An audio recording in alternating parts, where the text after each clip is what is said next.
Okay, so good morning, afternoon, evening, wherever you are.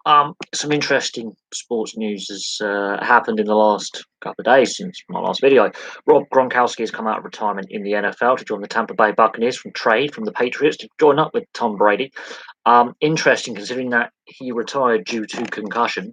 It is interesting that he is back playing or planning to play in this season, depending when this NFL season starts. So, really interesting. This is a sport that has got issues with the concussion problem and the CTE lawsuit. That a player who openly retired because of concussion is returning to play with the Buccaneers. So we'll have to follow that and see, what happens with that unfolding story and whether he actually does get any game time.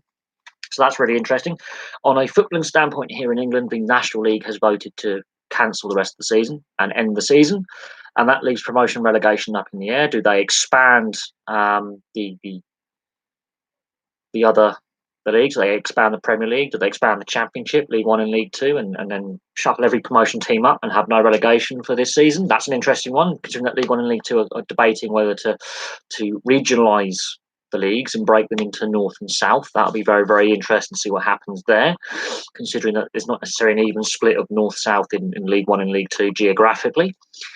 He may have officially said he retired because he didn't want to be traded to the Lions, but in reality, he retired because of concussion, because he's admitted that post-playing, he admitted to having multiple concussions, multiple throughout his career. And this is a sport that has an issue with the CTE lawsuit. So make of that what you will. A player is admitted to having concussion issues and having his fitness affected by concussion. It's going to be interesting to see what actually happens there. But it's interesting that, he's come out of retirement. He's not the first player to retire from a sport and then come out of retirement and then decide to play on. But it's going to be interesting to see what Gronkowski does, and if he actually does play any part for the Buccaneers, and how good Tom Brady really is without Belichick.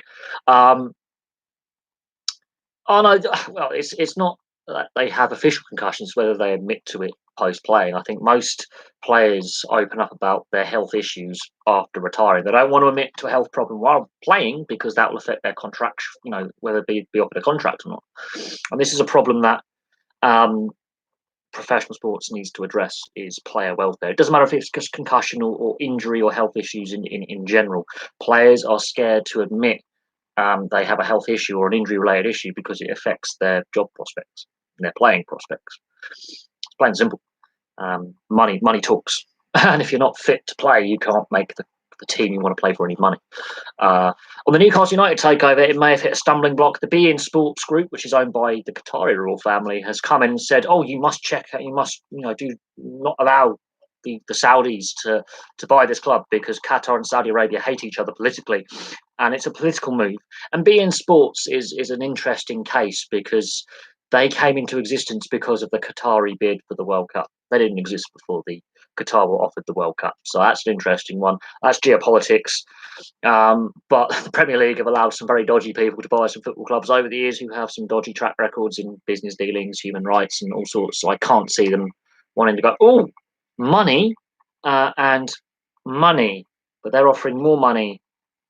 And I think and Saudi Arabia and Qatar physically hate each other. There's politics in the region. Qatar has been isolated geopolitically by its neighbours to do with the issues in Iraq and Syria, and that's all a political and social issue. And the Qatari bid for the World Cup, the Saudi Arabians were against it, so we'll see what happens there. No, I'm not watching the NFL draft because I'm not a massive NFL fan, although I do watch the occasional game. But this year was the first year I didn't watch the Super Bowl for 16 years. So I did make it a thing to watch the Super Bowl every year. But as time has gone on, I've fallen more and more out of love with the sport. And the Gronkowski thing, where he openly admitted earlier this year to suffering multiple concussions, or actually last year, suffering multiple concussions in his playing career. Yes, the PSG owner is the guy who owns beIN Sports. So there is a lot of play here. And the fact that Qatar have the World Cup and the controversy about that and the deaths at the building sites and the Qatari FA go, no, this has got nothing to do with them dying. The World Cup's got nothing to do with it. They're working on the building sites and they're dying. We know of 35 contractors who died building new stadiums so far. probably more that haven't been reported. So yeah, Qatar's got its own human rights abuses to answer for. So it's rich coming from them, considering that the BN Sports has got some murky corruption dealings in there and backhanders being played out, and conflicts of interest with the fact that the guy who owns PSG owns this media company, and is allowed to purchase clubs and try and say to other leagues shouldn't allow that club to be purchased by that person. It is very interesting. It's a lot of geopolitics there. And politics and sports should be separate as much as possible. We've seen politics and sport being used as a political football in the past and as a political tool, especially at like things like the Olympics and the World Cup to a certain extent. I mean, the Argentina World Cup in 1978 was highly political because of the dictatorship in Argentina at the time, and that was a brutal dictatorship that killed 10,000 people and went to war with the UK over the Falklands and did some pretty nasty things to its own people and people of other countries as well in South America. Yeah, Newcastle isn't necessarily the biggest city, but it has got the whole city is the fan base. So you are going to sell out St James's Park, and Newcastle does appeal to fans outside of the city. The club does appeal to fans in Northumbria. It's an interesting thing. It is very, very interesting that Newcastle, the stadium's in the middle of the city, so it is literally one of the biggest buildings there. It just pops out the middle of the city, and the fan base is more than just Newcastle. The club's fan base is Northumbria because it is the only professional football team in the professional leagues. Gateshead, okay, you could argue has some fans, but it is the biggest club in that part of England. It's bigger than Sunderland, it's bigger than Hull, it's bigger than Middlesbrough, and it does actually have quite a big fan base. And at one point, it was a very successful team actually in the Premier League in the mid to late 90s. It was it was one of the best teams in the country. Just couldn't quite get over the finish line. It was the nearly team. It came runner up in 2 FA Cups and runner up in the Premier League. They were a very good team in the mid to late 90s and were the second most valuable team in the country. They did attract a lot of fans who aren't from Newcastle.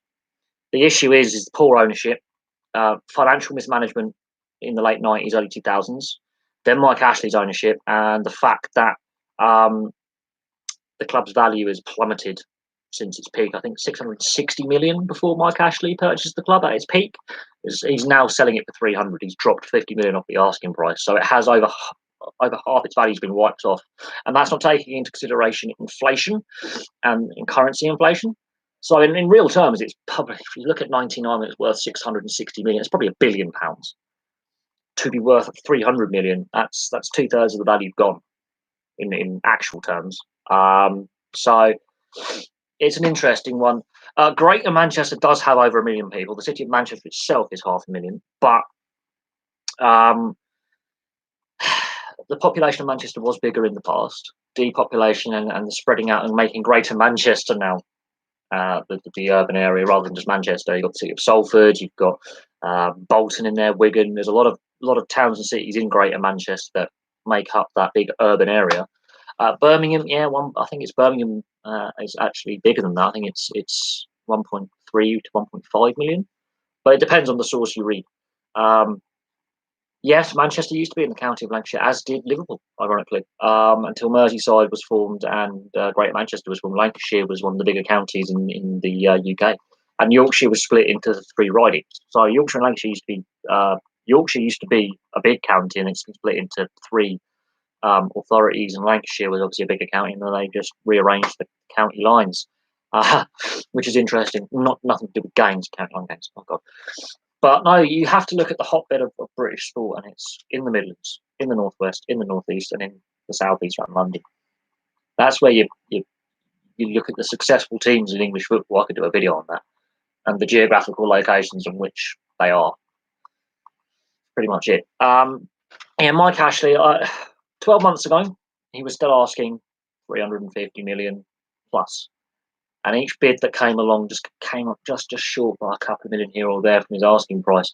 As soon as this lockdown happens, his other businesses are losing money. He's not cashing in. He's got to prop up his retail empire that's on the verge of collapse. Mike Ashley is panicking. That's why he's selling. He was holding out to get more money than what the club was actually worth. And now that there's no football being played and no revenues being made, and the sport is losing money, he's panicking, and he's had to drop his asking price so he can flog off something that's making him no money. Simple.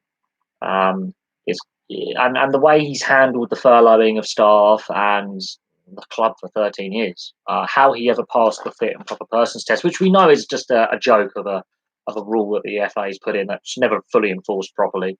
This is why they won't stop the takeover bid from these wealthy, the public investment fund of Saudi Arabia. They won't stop that. They've allowed other dirty Arab with dirty Arab money to come into the game. I can't see them blocking it, because then they're hypocrites, because they've allowed PSG were allowed to be bought by the Qatari royal family pretty much, and Man City were allowed to be bought by the Dubai royal family. And these all are nations with some pretty dubious human rights records when it comes to women, people of minorities. Yeah, they've got some dubious human rights records. They've allowed them to purchase clubs. I can't see how the FA or any European or UEFA saying, no, you can't have this club, because they've shown them, and that's hypocritical considering that UEFA did back Qatar in getting the World Cup. So, yeah, that football has to tread very carefully about, and bearing in mind, you've got to look at some of the European owners who've got criminal records who are allowed to own football clubs. So the whole thing is a little bit, be very careful what you wish for, because there is politics involved in this, and you have to look at some of the clubs that are owned by Europeans, look at some of the Italian and Greek clubs that are owned by gangsters, and look at some of the Eastern European clubs that are owned by gangsters, criminals who murder people. Like the Bulgarian mafia owns half the football clubs in Bulgaria. The Greek, there's allegations that members of the Greek mafia own football clubs in Greece. Berlusconi, who's he was Prime Minister of Italy, owned AC Milan. I remember, and he also owned the biggest media company in Italy other than Sky. So you have to think if they block this, then football's governing bodies are hypocrites.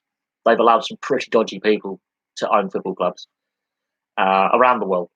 And if a governing body goes, no, you can't buy that club, then the track record is just, well, you're all a bunch of, you've allowed crooks to own football clubs for 100 years. It is interesting, though, that at this stage, bearing in mind they've had a long period of time in which to lodge any kind of stumbling block, they're coming out now. But it is interesting. There's a lot of geopolitics in the region. It's all political. It's got nothing to do with football at all. Absolutely nothing.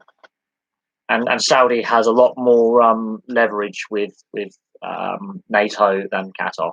A lot more leverage.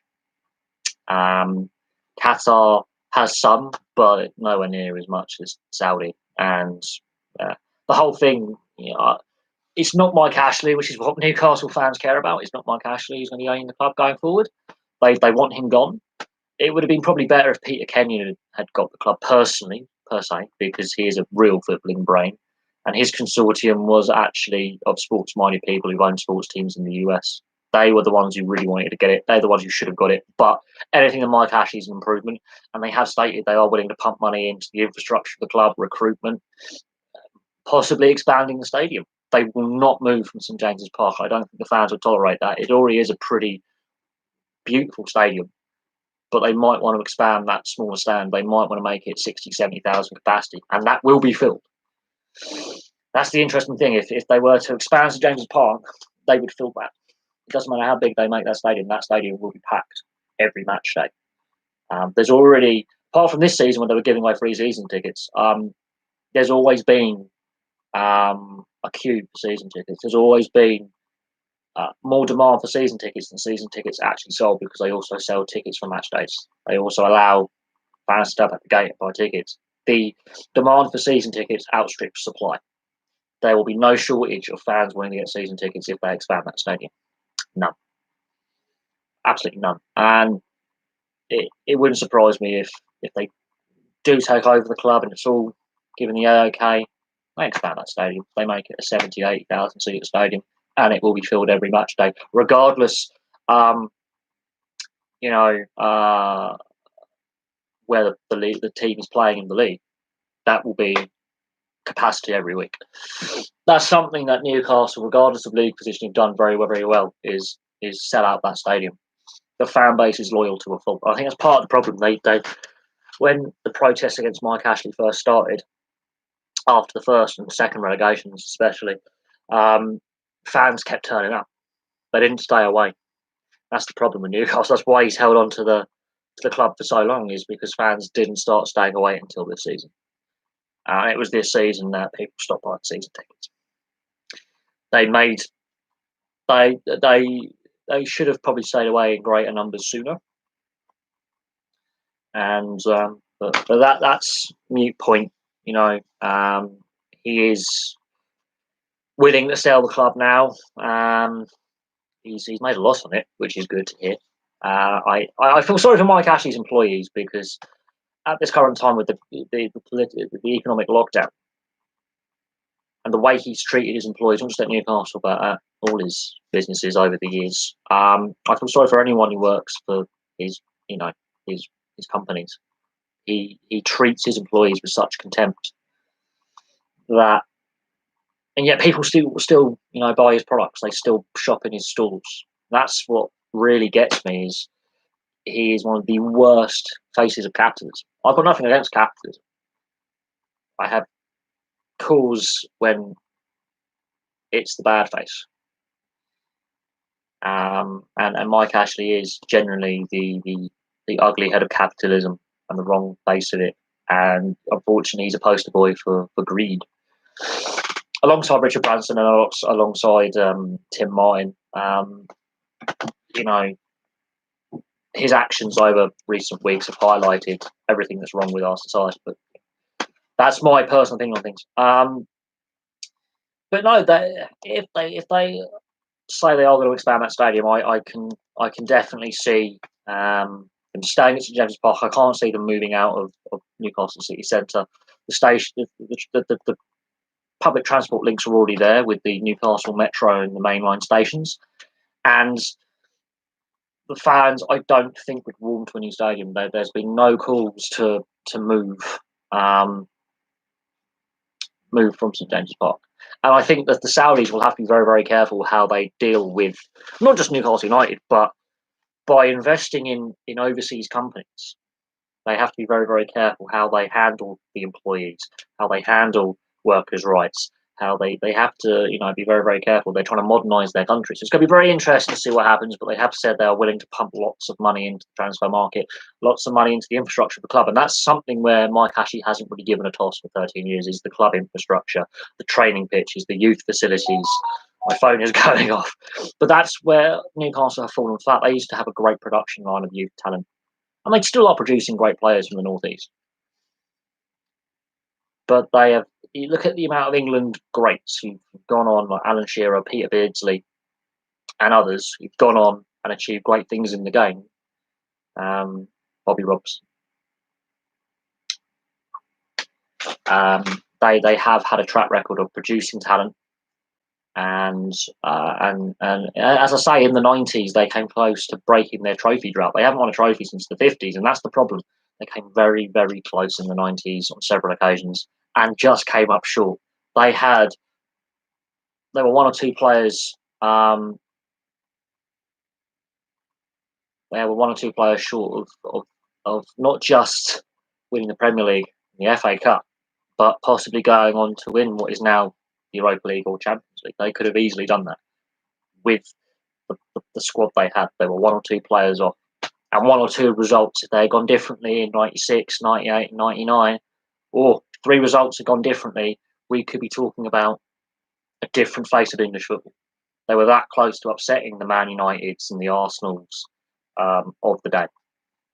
That close. And then you'd be English football in the 2000s and 2010s could have a completely different face. But it's the hindsight and the what ifs. If they are to get back to that, they need a new owner, because Mike Ashley has shown since he's owned the club he wanted to buy the club and flip it quick. And then we had the banking crash. When he bought the club back in 2007, the banking crash hadn't happened. He wanted to buy the club, flip it quick within a couple of years, make a profit. It didn't happen. He got lumbered with a beast that was heavily indebted and had been declining for a decade. A club that had been at the pinnacle of English football and come close to winning a fair bit of silverware, to a club that was going the opposite direction very quickly. And unfortunately, there have been two relegations under Mike Ashley's ownership. So it hasn't really worked out. And unfortunately, Mike Ashley has shown himself to be a pretty grotty owner. But let's move on from that. I didn't watch enough of the domestic ice hockey season this year, which is a shame. I didn't watch enough games. But I'm saying that, you know, the team that finishes last has the player of the year. That tells you, A, how important that player was for that team, and the fact that there is a bright future up in Leeds for the Chiefs. I think I didn't watch enough games to really have an opinion on the outcome of the league. I haven't watched enough games. I've only watched a handful of games this last season. But when the league player of the year is from the team that finishes last, and it's a goaltender, that shows you, A, how bad the defence was in front of him, that he was facing firing squad every night, and that he still kept his save percentage and his performances at a very, decent level, considering that the team are the whipping boys of the new team and they're finishing last. He's done pretty well, bearing in mind he's probably played with, it's a brand new squad. There's no club history there. There's no culture there. It's all been thrown together, and it's their first season. So, and they got some wins. They weren't hopeless. They weren't completely like Cardiff Fire or a Hull Pirates in their first season. They were competitive, but they were predicted to finish last. They finished last. But the fact that a goaltender in the last place team gets League Player of the Year and Goalie of the Year, so he wins a couple of awards, tells you how good that player is. And you imagine him behind a better defence. And the fact that some of these players will definitely go on to play in the Elite League. You might get noticed by an Elite League team. They might go, this guy can back up a defence and, do something.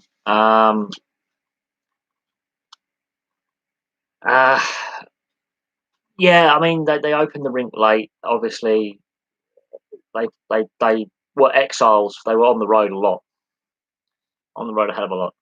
And that's difficult when you've got a new team and then their home arena isn't even finished when the season starts. That has got to be a bit frustrating when you can't really establish roots in the community and establish a fan base and establish that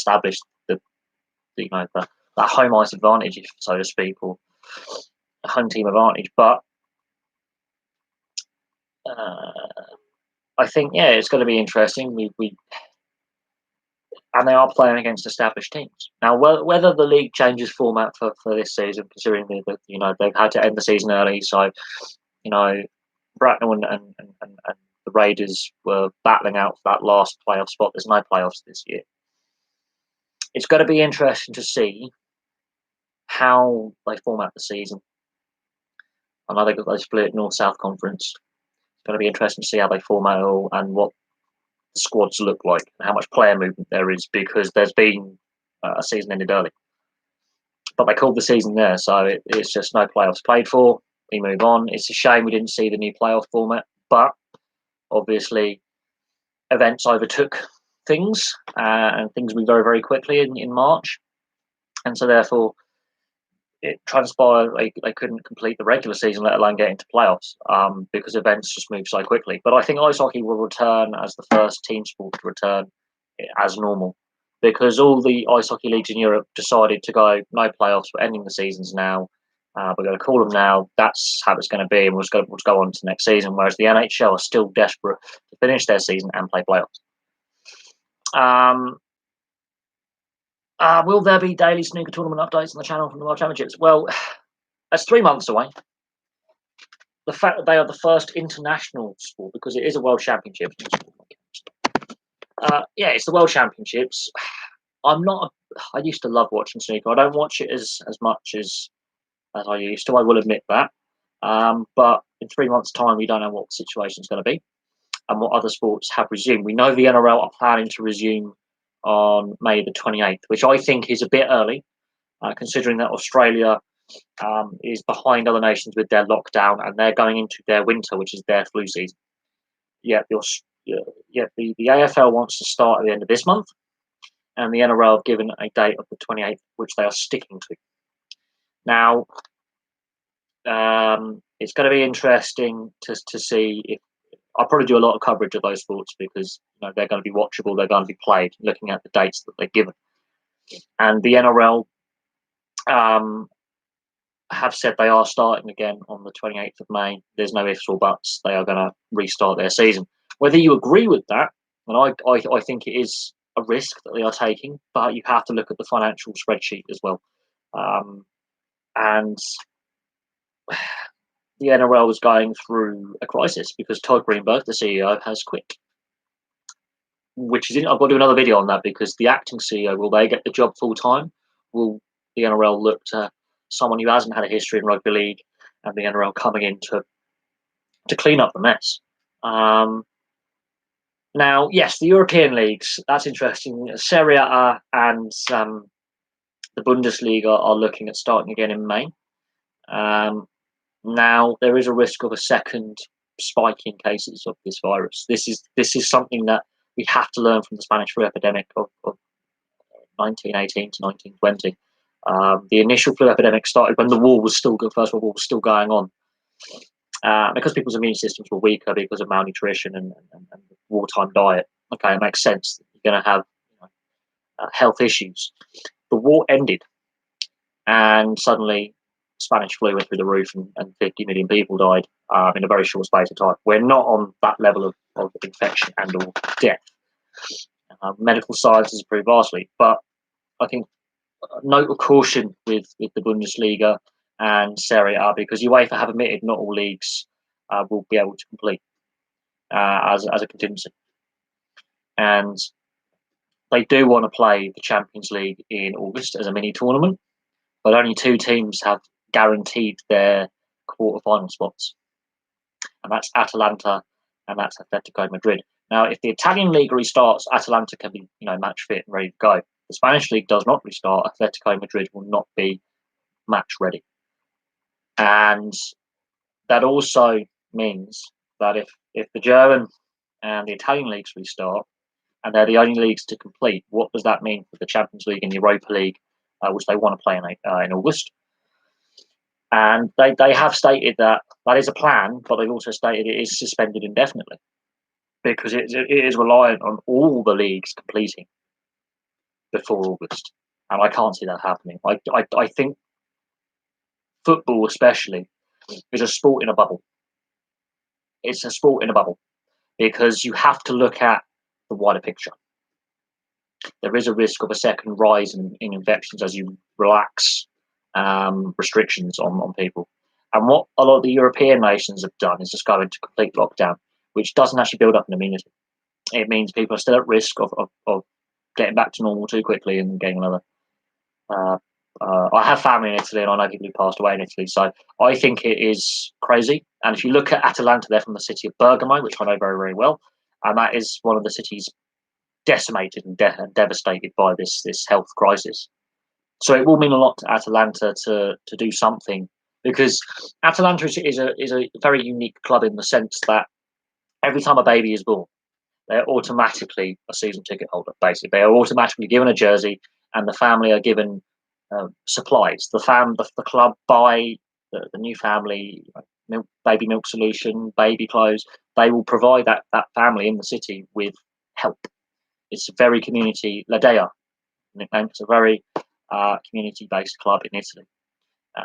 Every newborn baby automatically gets a jersey and sent to them, and every family automatically gets given a gift of baby clothes and milk powder and other things to help them with their new family. So it's a very interesting club, and it's in a city that's been massively impacted by this virus. So if yes, they can start playing again, I think that would mean a lot. I think for a country that's so divided by the ultras and fan base, if Atalanta are the only Italian club left in the Champions League, I think all of Italy would possibly get behind Atalanta, and we'll see what happens. And they have a very good chance of actually winning this Champions League because they are underdogs and they play a certain style that is high scoring, and defence is not a thing, and they go hell for leather.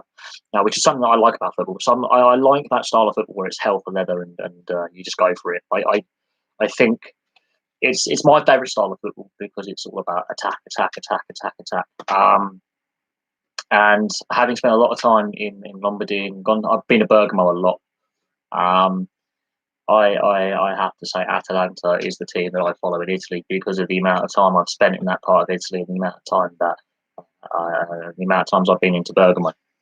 I mean, the stadium is ramshackle. It doesn't meet your UEFA standards for the European games because it's just falling apart. But I will say this: it is one of the most underrated teams in Italy. It hasn't had the success I think it should have, but it it's upsetting the established order, which I think is what Italian football needs to happen. Because Juventus, much like Celtic and Rangers in Scotland, having been the dominant teams, because there's been a lack of other teams winning trophies in Italy, shaking up the established order is what Italian football needs. And Atalanta, the way they play, very similar to Jurgen Klopp at Liverpool. Defence is not necessarily their best suit, but they play completely differently to most Italian teams. It is all about attack and just outscoring the opposition, which is the kind of football that I like. I like end-to-end stuff. So if it comes down to home and away goals, Atalanta could be a bit stuffed if they go down to aggregate. And but they do play an exciting brand, which is I think something that European football needs because for the last decade, the tiki-taka, antiseptic Spanish style that got a bit dull and reduced goal scoring. And then you had the old Italian style of get 1-0 up and then kick the crap out of the opposition for 85 minutes, and that got a bit dull. And then you have the German efficient style that was proven not to be efficient at the last World Cup, where they completely just had a meltdown. And then England not really having a style, and now they're going for this more open style. Counter-attack football is the best football because it relies on speed and movement, and it doesn't rely on lengthy bounce possession, which is unfortunately where some of these styles that are very dull and stale and low scoring require lengthy spells of possession, and sometimes you just get it pass the ball around aimlessly, and that's the problem. That's the danger. Um, um, but yeah, Atalanta would be great if they won the Champions League because it would shake up the established order of Europe, which I think European football needs to happen desperately. Um, because the same clubs just keep getting to the knockout stages and deep into the knockout stages every time, and it sort of prevents new clubs from who don't have money. That's the important thing. Man City have tried to buy everything. Can't buy the Champions League. What you need is a club who play with a philosophy. Atalanta could be what European football needs to break up the old guard and those clubs that just want to buy it, like PSG and Man City. Atalanta, no money, falling down stadium, but they play a style that's very effective. And a breath of fresh air that football needs. NIHL, I think of reclassification of import Brits and level of import players. That would be interesting because of what's going on and the political side of things with Brexit. We may see less European imports and more North American imports. That's something that may happen. Is more North Americans coming here to play, or North American trained players. Because Canadians, a lot of them do have dual nationality with the UK, so that'd be very interesting to see if that how that occurs. Because we've seen a lot of North Americans in the past playing the British leagues, and we still do in the elite league. So that'd be very interesting if we see a lot of North Americans come over to play. We've seen in recent years a lot of North Americans, well, some. It'd be interesting to see some more. Really interesting.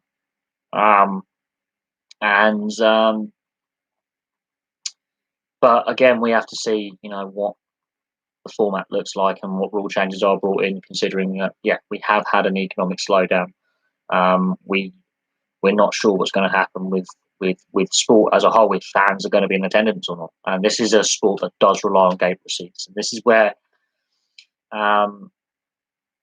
professional football is like ripping its hair out at different levels because they're losing money. But 25, 30 years ago, football would be in the same situation where we are reliant on gate receipts.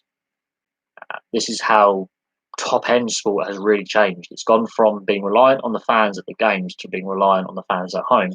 But you still need fans at games to sell the product to the fans at home, saying, "Look, this fans here. Look, it's a very popular team," to a national and then global audience. On the flip side, if the sport at the lower levels, regardless of what sport it is, has problems. Sport the upper levels can't exist. Oh God, water sport. Yeah, just any kind of water sport. It doesn't matter if it's rowing, windsurfing, surfing, swimming, um, or just general. Um,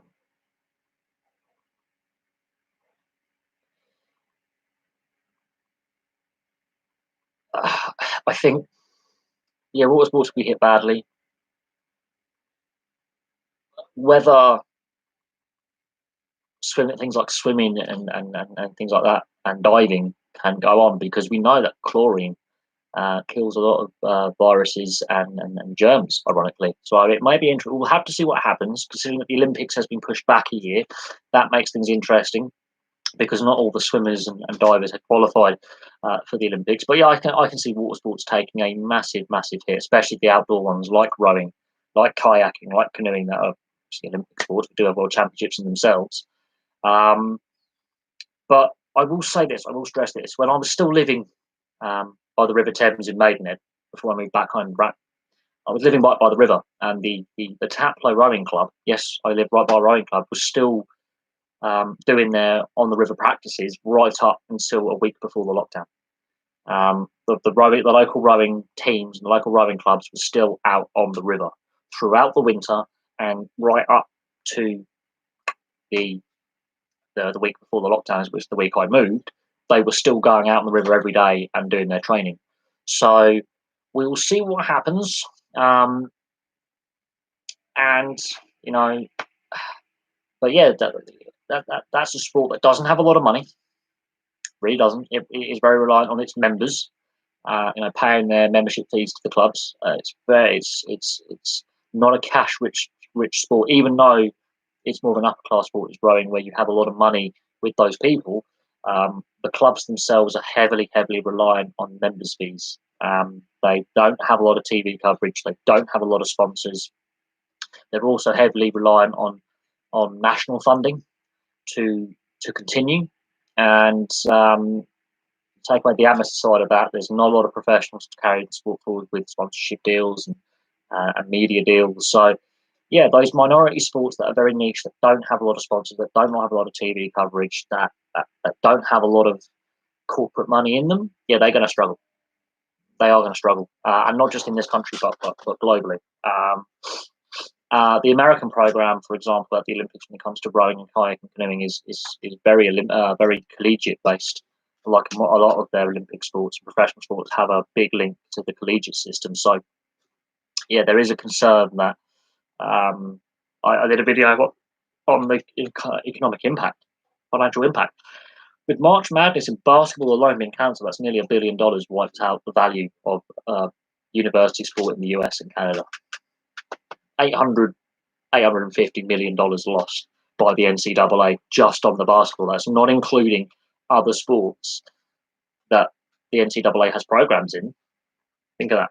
On Tyler Van Cleef, yes, I was surprised he didn't re-sign in Bracknell, and that he went to Swindon. But it's a different style of hockey and different setup, different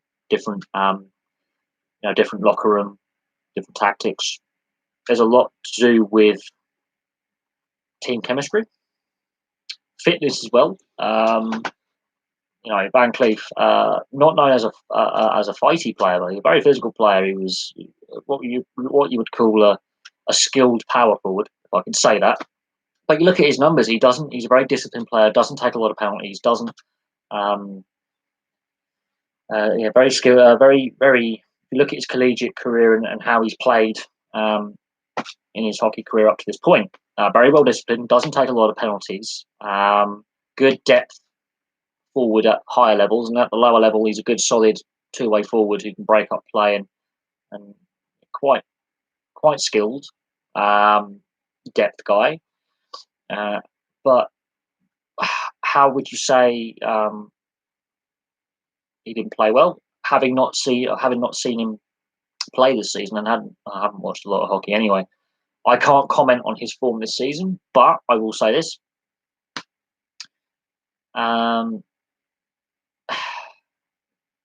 he had a limited time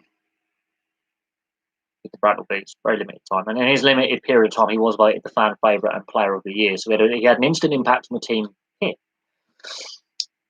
But then he wasn't re-signed, which I thought was a mistake, personally. I think he got on well with his teammates. You could see he had a positive impact on the team he was playing with and played very well and was very effective at playing with, when he's thrown into that position where he hasn't played with these guys before. It's he's been thrown in there mid-season, did very, very well. He's had a whole season with another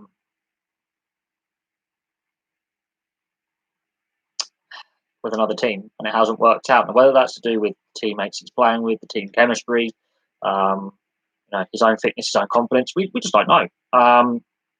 But this is lower level hockey. This isn't like higher level. But from what I have seen of him play, as a mid-season signing last season, he was very good. He had a positive impact on the team he was playing for. Now, whether his confidence went over time, I don't know. There were times when he was playing for Brighton where he would do the same thing. He wouldn't necessarily get that, that move into space right, or that pass right, or the opportunity. He wouldn't necessarily distribute possession as well as he could. But every player is guilty of that. Even the best at the top level are guilty of not seeing an open teammate, or not moving into the open space, or taking that opportunity, or taking the pass. But I think the only way you can understand is whether he stays in British ice hockey or he decides to hang up the skates or he moves on somewhere else. It's a difficult one. But I think he's had a full season with the team and it hasn't worked out. And the teams he was at before, he was always a depth guy. So it is interesting that it hasn't worked out at this level. He had a pretty solid impact with Bracknell. Swindon, I can't comment. I haven't seen enough. I can't comment on his play, his fitness, he may not have been fully fit all season. He may have been carrying an injury. He may not have gelled as well with his line mates that he was put with in Swindon and in Bracknell. You just don't know. But that is something that it is interesting. Sometimes a team and a player are a bad fit, and then he'll go on to somewhere else and play really, really well. And we've seen that with a whole host of players in a variety of sports over the years. They're a good fit in one location. Their contract comes to an end, or they're traded, or there's a transfer. They go to another team. It doesn't work, or it only works for a short spell, and then the glitz comes off, and then that. But I think in that case, when I was watching the Bracknell, he could take a hit, get up, and then dish it back out. But I think in that case, he's clearly frustrated. It sounds like a player who's not settling into his new team environment, hasn't really gelled well with his teammates, and you've got to look at the tactics, how the team plays. Do they play a counter-attack style, a possession style, more physical, more skill-based? To me, that sounds like a player who hasn't gelled with the system, and his teammates, and his confidence is low. And that generally happens to players. It happens to the best players in a variety of sports. You'll see it in the NHL. You'll see it in the English Premier League football. You'll see it in rugby union and rugby league. You'll see a player who's done really well at one team, who's had a positive impact, some good stats, good points percentages, good possession stats, good passing stats, good shooting stats, try scoring stats, whatever you want to look at it. Goes to another team and those stats drop off a cliff for whatever reason. A lot of it's to do with confidence. Sometimes there could be a lingering injury. There could be a fitness issue. Or it is generally a team chemistry problem. And from the sounds of it, it sounds like a team chemistry problem where he's not confident. He's not settled into the team. He's not working well with coaches and other players. Whether they get on with him or not, or away from the game, is one thing. But it could be he's not settling in. He's not enjoying it. Confidence is low. He could have a lingering injury. He maybe wasn't as fit as he was the previous year. Whole host of things.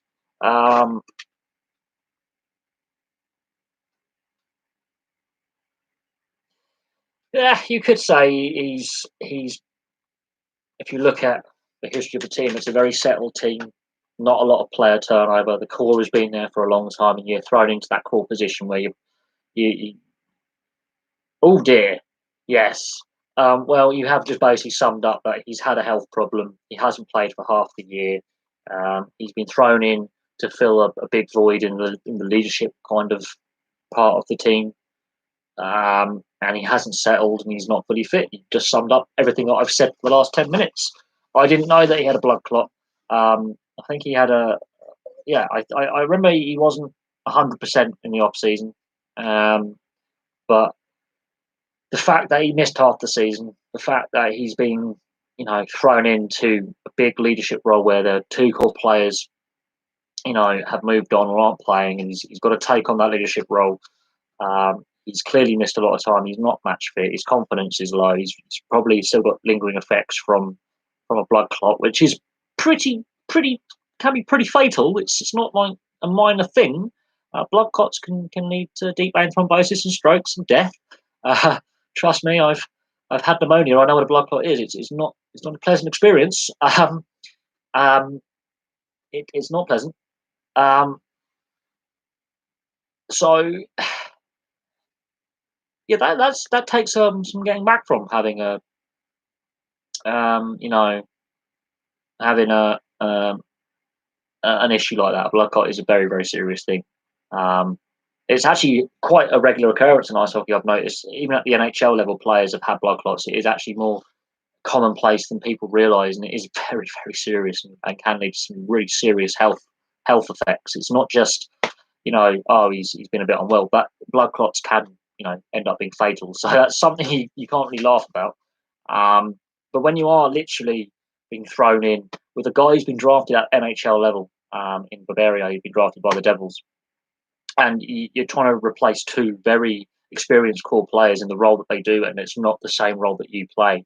It does have it, and when you missed half a season because you have nearly died, that may explain quite a bit. Whether that he can have a full off season and a full healthy off season, and he can train, and he can obviously not train with the team because of the lockdown, but he can have an off season, be prepared, go in 100% shape. That's a different kettle of fish. But that's 2 seasons in a row where he's basically been thrown in halfway through the season. First season, really good. Second season, different team, same league, different team, doesn't work out, health issues, it explains it. Why am I still working? I'm a key worker. I've just got 4 days off this week, but I'm back at work Friday. I'm a key worker. There's no two ways about it. I was lucky to get 4 days off. That's why I'm still working. Plain and simple. Even though I do have, where's all my face mask and stuff? Oh yeah, I've been wearing this out and about, my dust mask. So I've got my, and the annoying thing is, as a key worker, my work hasn't provided these yet. We're providing them off our own backs, which is wrong. Pay rise, we got it this month. We've had 2 pay rises in the last 6 months, which we had to battle for, but it looks like there could be strike action coming because of the lack of protective equipment on the. I mean, we're bin men. I mean, we're not doing a glamorous job anyway, but we have, he has.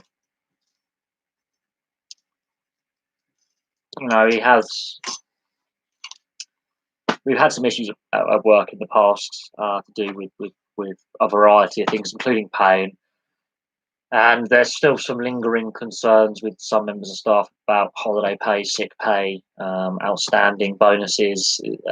This is before the safety aspect of getting the right gear, which we are providing ourselves, by the way, which shouldn't be the case. What's my job? I'm a bin man. I do the grotty, waste collection because that's a thing, and it's been mental, absolutely mental. We still get crap and abuse from members of the public, and it pisses me off. But I've had my verbal disciplinaries for telling members of the public to fuck off. I've had a couple now, but it is what it is. It's not a glamorous job, but it's a job that's got to be done. And in the grand scheme of things, as council jobs go, back in the day, it was one of the better paid public sector jobs. Now it's not the case because there hasn't been a decent pay rise for a very long time, and we are fighting to get decent pay and decent working conditions in the sense that we have equipment that's safe to use. We have safety equipment. It shouldn't take for a public health crisis for us to get the decent equipment. It should always have been there. So we are having our battles, but it is what it is. I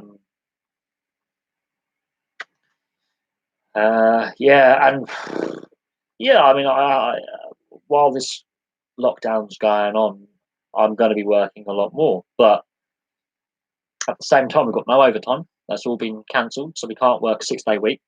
We have to just do the 5 days, and that's frustrating because a lot of us rely on overtime to top up our wages and savings. Um, and yeah, we are short-staffed and we are having problems. But oh yeah, no, there are just certain residents that we single out as dickheads that we make sure we make their lives miserable because they make our lives miserable every day, 365 days a year. So that 1 week of bin collection, we just don't collect their rubbish for a week. Plain and simple. We have done that before, where we've had a pain in the arse resident. We go, well, we're not going to deal with them for a week. And as soon as shut them up, and they complain again, it's like, well, treat us with some respect. We might take your junk away. Yeah, we've had a few running battles with a couple of residents who are known troublemakers who like complaining for no reason apart from to self-satisfy their own inadequacies. I've got to be careful what I say now because one of my assistant managers watches this. But no, we have had the occasional difficult resident. It happens. I've got mates who are out on call as well if there's an emergency, but they've basically been stood down. But yeah, but you work out what's $70,000. That actually is roughly the same. It's $2 to a pound, or it used to be. But in America, actually, it's not as well off as you think. Australia is where you want to go for the work when there is no economic collapse like there is now. This time last year, I could earn in real terms about twice as much as what I'm earning here. Yeah, living costs are a little bit higher, but no, I could. Yeah, no, it's not. It's not as much as you think in America. I used to follow a channel on here that did a comparison between similar priced goods and services, and they worked out by the exchange rate and worked out pounds to dollars, and then you looked at everything from buying a wallet like this in real terms to food to how much you get for your currency. I'm dropping money everywhere, but how much you get for what's in your wallet or your purse, to the price of clothing, the price of food. It actually works out in 80% of cases we're actually better off living here. America is not necessarily this cheaper living place, and it's not necessarily as rosy as people think. Plus, ironically, not having national healthcare and having private healthcare actually costs the average American more than if they just paid a standard income tax and paid for a national health service. That is so ironic. They're all against paying higher taxes. Actually, their taxes would be lower and their living costs would be lower if they had a national health service like we do here. You actually end up paying more because private healthcare is extortionate. But the US doesn't have a national health service. It has private healthcare facilities. You get free at point of use, and after that, it costs you a fortune. That's where you can't afford to get sick. America is not a place to go if you get ill. So yeah. No, I think Australia. No, Aussies are pretty proud of their country. Very proud nation, be it on the sports side of things or just being Aussies. They are a very, very loud, obnoxious bunch at times, but they are good fun. I've got a fair few mates who are from Oz and other places in the Southern Hemisphere, like South Africa and New Zealand. I know I have links to the Southern Hemisphere and with a lot of my friends. Australia is a country that is exceptionally proud of its national, of who they are. And yes, there's dark points in Australian history, but on the sports side of things, no, Aussies are more than just Brits down under. There's a big Italian community. There's a big Balkan community. There's a big Middle Eastern community, especially from the Lebanese community. Big Chinese and Oriental community. It's not just Brits down under. It is Western Europeans from all over. There's a lot of Germans down there. There's a lot of Swiss down there for the dairy farming, ironically. The Italians, a lot of them have gone to the big cities like Melbourne, Sydney, and they're the market holders. They're the fruit and veg, and they do a lot of the wine growing. They went down there. A lot of people from the former Yugoslavia went over in the 70s when Yugoslavia allowed a percentage of people to go abroad and work. And then the collapse of the former Yugoslavia led a big wave in the early 90s to Australia. Big wave. It's more than just Brits down under. It's a lot more than that. There's a lot of South Africans of the Afrikaans community have gone to Australia. A lot of them. A lot of people from Zimbabwe, especially the white community from Zimbabwe, we call it Rhodesia. It's a very multinational place. It's not just Brits down under. Although the majority of people are British and Irish descent. A lot of the Scottish, ironically, work in the mining areas and from the industrial areas of Wales and then the northeast. A lot of them are miners. Who went over there, but no, it's a very multinational nation. The background of people. It's a misnomer that they're all second or third generation Brits down under. There's a lot of Irish. There's a lot of other European nations have gone there. A lot of Italian and from the Mediterranean, like Balkans, the Greeks, the big Greek community. Just look at some of the names of some of the top Aussie sportsmen. They're not all British surnames. Just look at the surnames and be like, that's Italian, that's Greek, that's Lebanese, that's Swiss or German. There's a lot of Germanic people in there.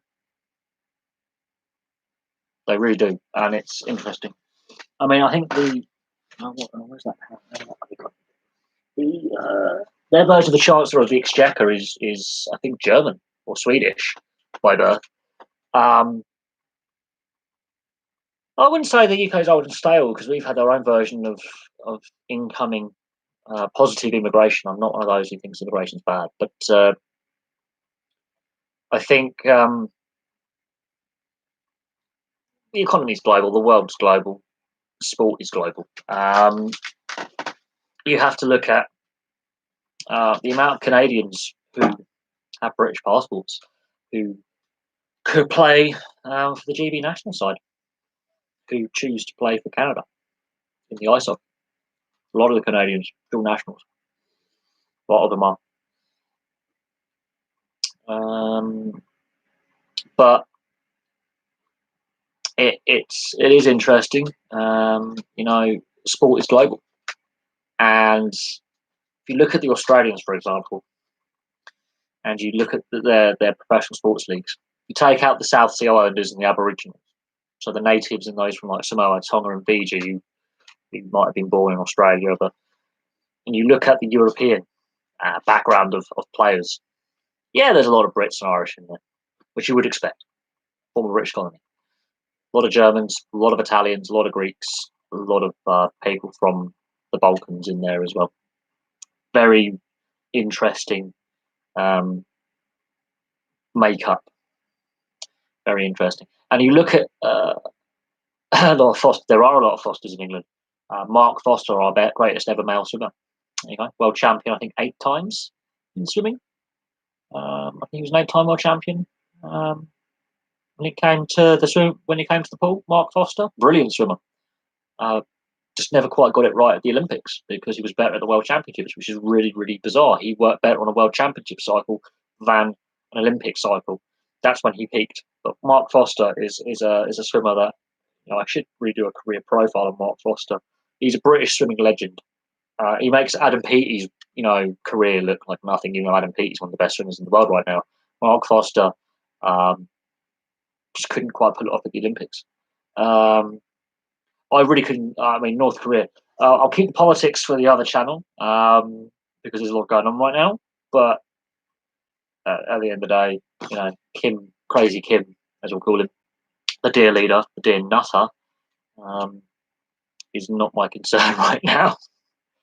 Personally, he's a chain smoking, probably opioid addicted nutcase who is sitting on the world's biggest illegal nuclear arsenal and the biggest police state. Mark Foster, I think, is a very underrated swimmer because he never won Olympic gold, but he was actually a very good world champion swimmer. It's just how he peaked. He peaked during the World Championships, not the Olympics. So during the Olympic cycle was his downswing. He could never get to top form when the Olympics were on, but put the World Championships on, he'll win a medal. Rebecca Adlington, the best British swimmer on the women's side we've, I think, ever had. Women's swimming, we haven't had the success that we've had on the men's side over the years. Definitely, in my book, the best British female swimmer we've ever had.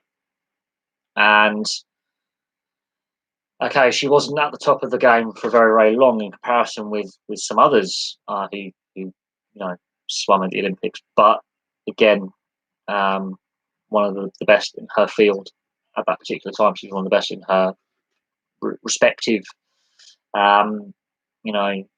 sport. But Mark Foster is definitely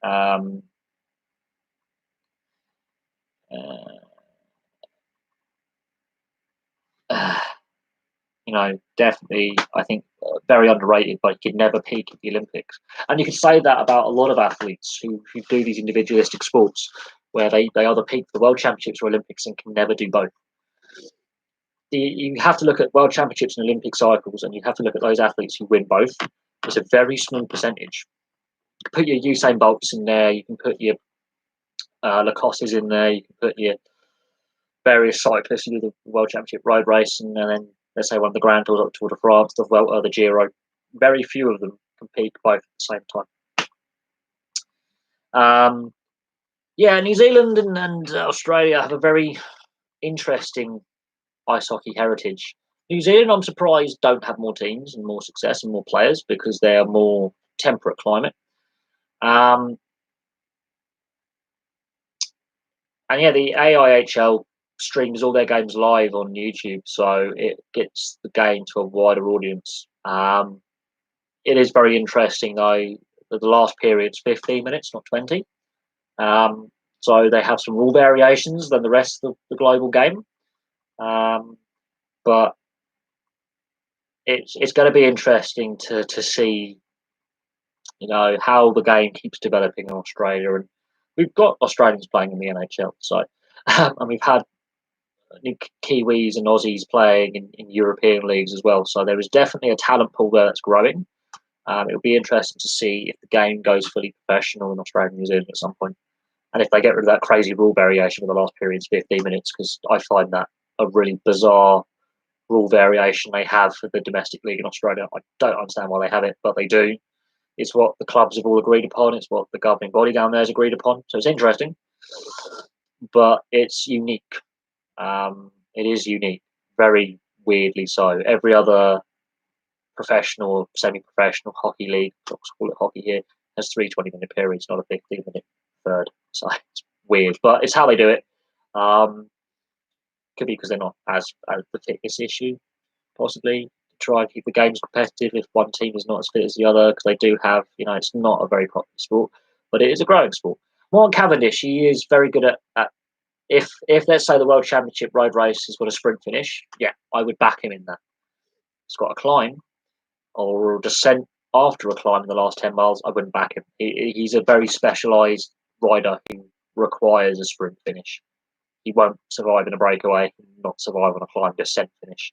It has to be a sprint finish and a flat running or with a slight gradient for him to have any chance. That's why Peter Sagan is so good, because Peter Sagan doesn't mind climbing, doesn't mind descending. Peter Sagan has got Mark Cavendish as an more all-round cyclist. Because Peter Sagan, I think, you would class as a sprinter with a bit more all-round skill, and Peter Sagan is, I think, the better cyclist. Mark Cavendish has had more stage wins.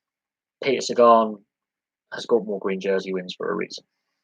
Peter Sagan is, I think, the better cyclist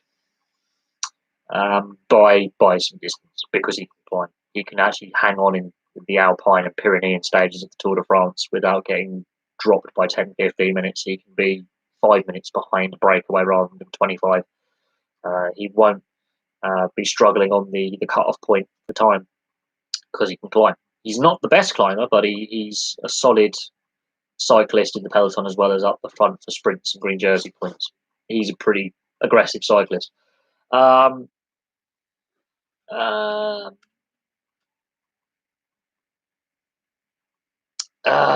3 Olympic rankings for 2021. China's the host nation, so they will have athletes in every single event. They're not. They're only at the host nation for the Winter Olympics, so they'll have athletes in every single event. On the Summer Olympics, Japan will have athletes in every single event. So expect Japan to be quite high up that list as well, just for the amount of athletes they'll have. China, USA is, I think, always going to be the top two. Great Britain, GB, yeah, could sneak second. Could it's a could, but they'll be in the top five for sure. The Italians and the French and the Germans also do very, very well. I've noticed in recent Olympics they're always in the top 10. But you have to look at state funding for all these things, and which states have had Olympics more recently, and Great Britain and the US have had Olympics in the last 25 years. China's had an Olympics in 2008. So they put a lot of funding more recently into Olympic programs. And the USA has always been one of the top nations when it comes to the Olympics, because their collegiate system basically funds their Olympic program. So they don't have to put as much federal money into it.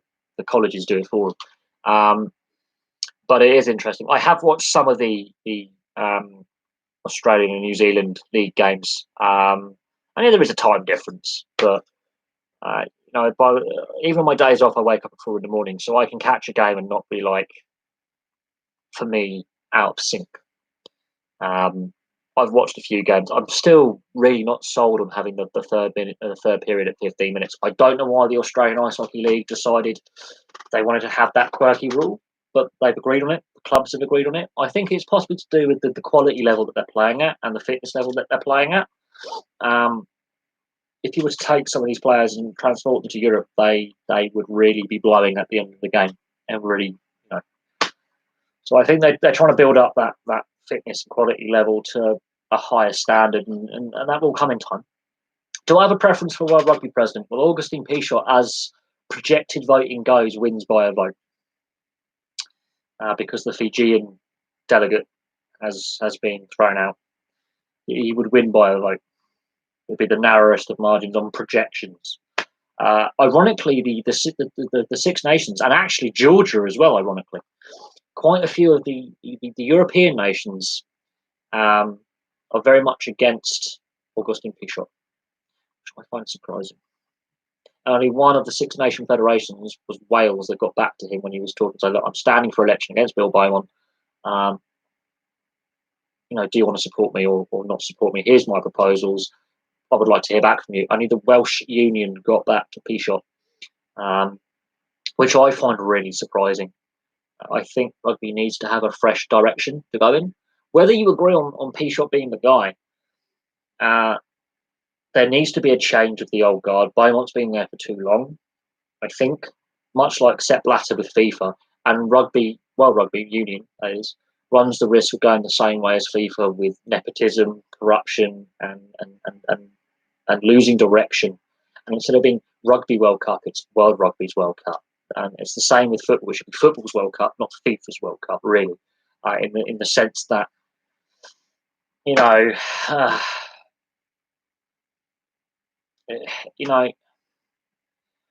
I think I would prefer Augustine Pichot to win, have his term, and then see where what direction this will take. And if it doesn't seem to work, then someone can come along and go, no, you're doing this wrong.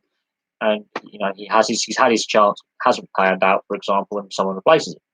You've got to give him his chance. But I think Bill Beaumont's been in charge for too long, and I think the direction rugby union has taken is very, very similar to football, where you see the same nations always at the top of the game, and other nations have that barrier into breaking through and breaking down that mold of the elite level. And I can see, rugby stagnating. And it is highly interesting that only the Welsh Union got back to Pichot, and it was only by email. It wasn't even by an official correspondence. It was just by a very simple email. The other five, I'm surprised by the French and especially the Italians not backing him.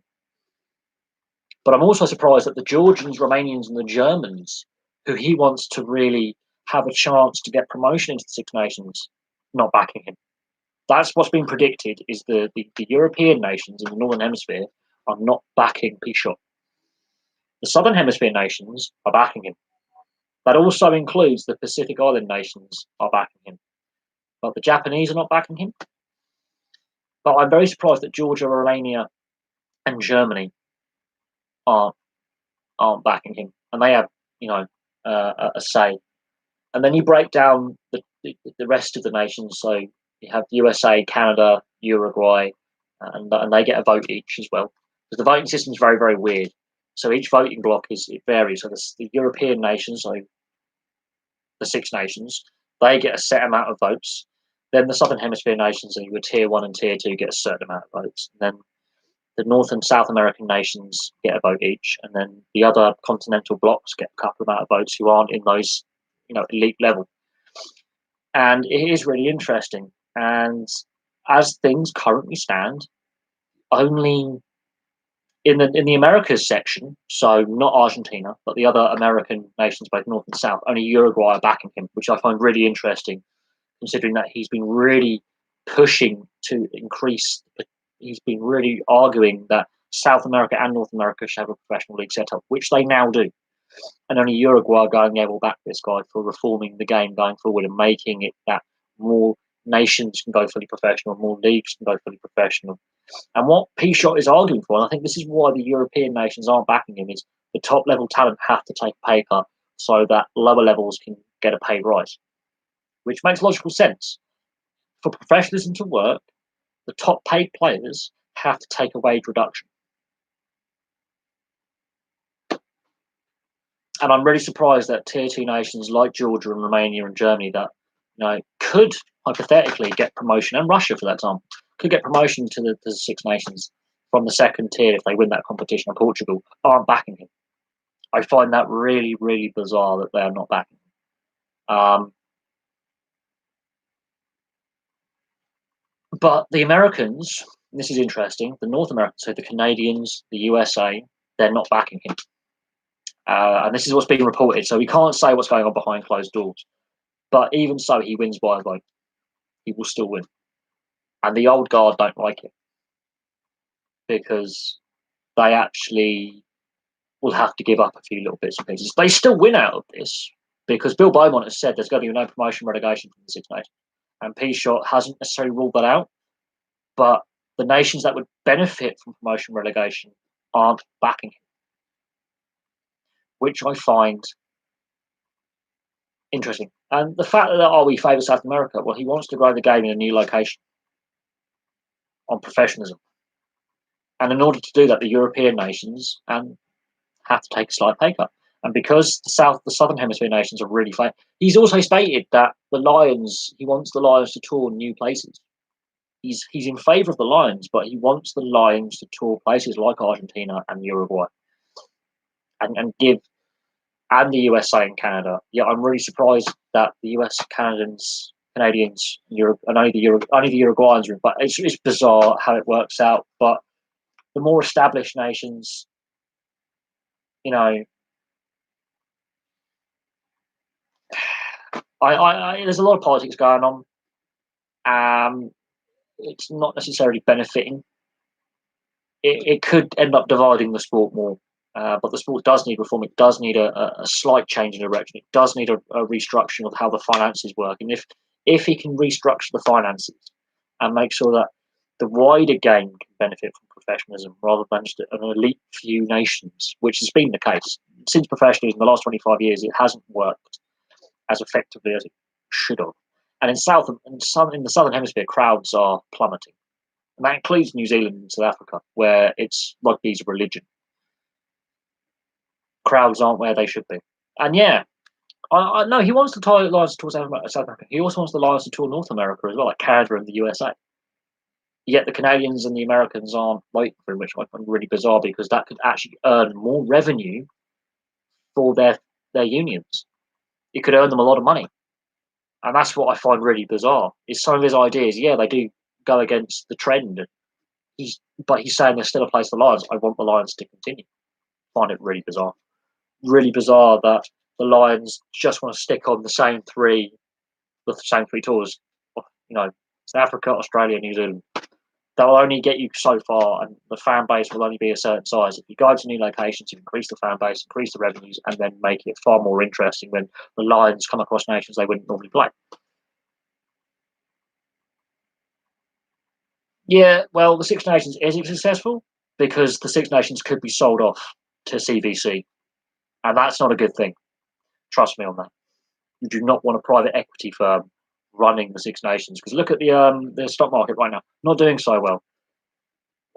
There is a big concern that they'll just bleed the sport dry and take it away from the average fan. We saw how when England took away their Six Nations games and put them on Sky, its fan base dropped, money dropped, and they were like, "Oh shit, we'll put it back on." There's a big debate about the TV rights. The Six Nations, though, it is old school. Rugby wants to be a global game. It needs to restructure itself. I wouldn't necessarily change the international calendar too much, necessarily, but I do think in order for the game to grow, they need to look at the TV rights of the global game. They need to look at professionalism across the board and making sure the game is financially sustainable, which it clearly isn't. Because if you look at Ulster today, they have furloughed all playing and non-playing staff. So clearly, the TV deals they have in place, where's all the money gone? Why are professional teams in the northern and southern hemispheres furloughing non-playing staff and playing staff completely? It clearly suggests that the game financially is being mismanaged, regardless of you know. If Disney buy F1, I'm definitely out. God, they screwed up ESPN. The fact that Liberty Media are screwing up F1 anyway, I'm done with F1. I don't care if it completely goes to pot now.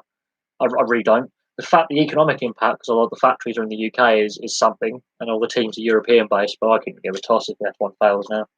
I really couldn't. I've lost love with the sport a long time ago, and now that the TV rights are all on subscription only and behind closed doors, it's fans are switching off. And Liberty Media have got to work very, very carefully. And I wouldn't be happy if Disney bought that. Look what they did with ESPN. They screwed up that network utterly, and now it's owned by BT Sport. And look how crap BT Sport are. So you want to be careful what you wish for with certain people. Why is my phone being stupid?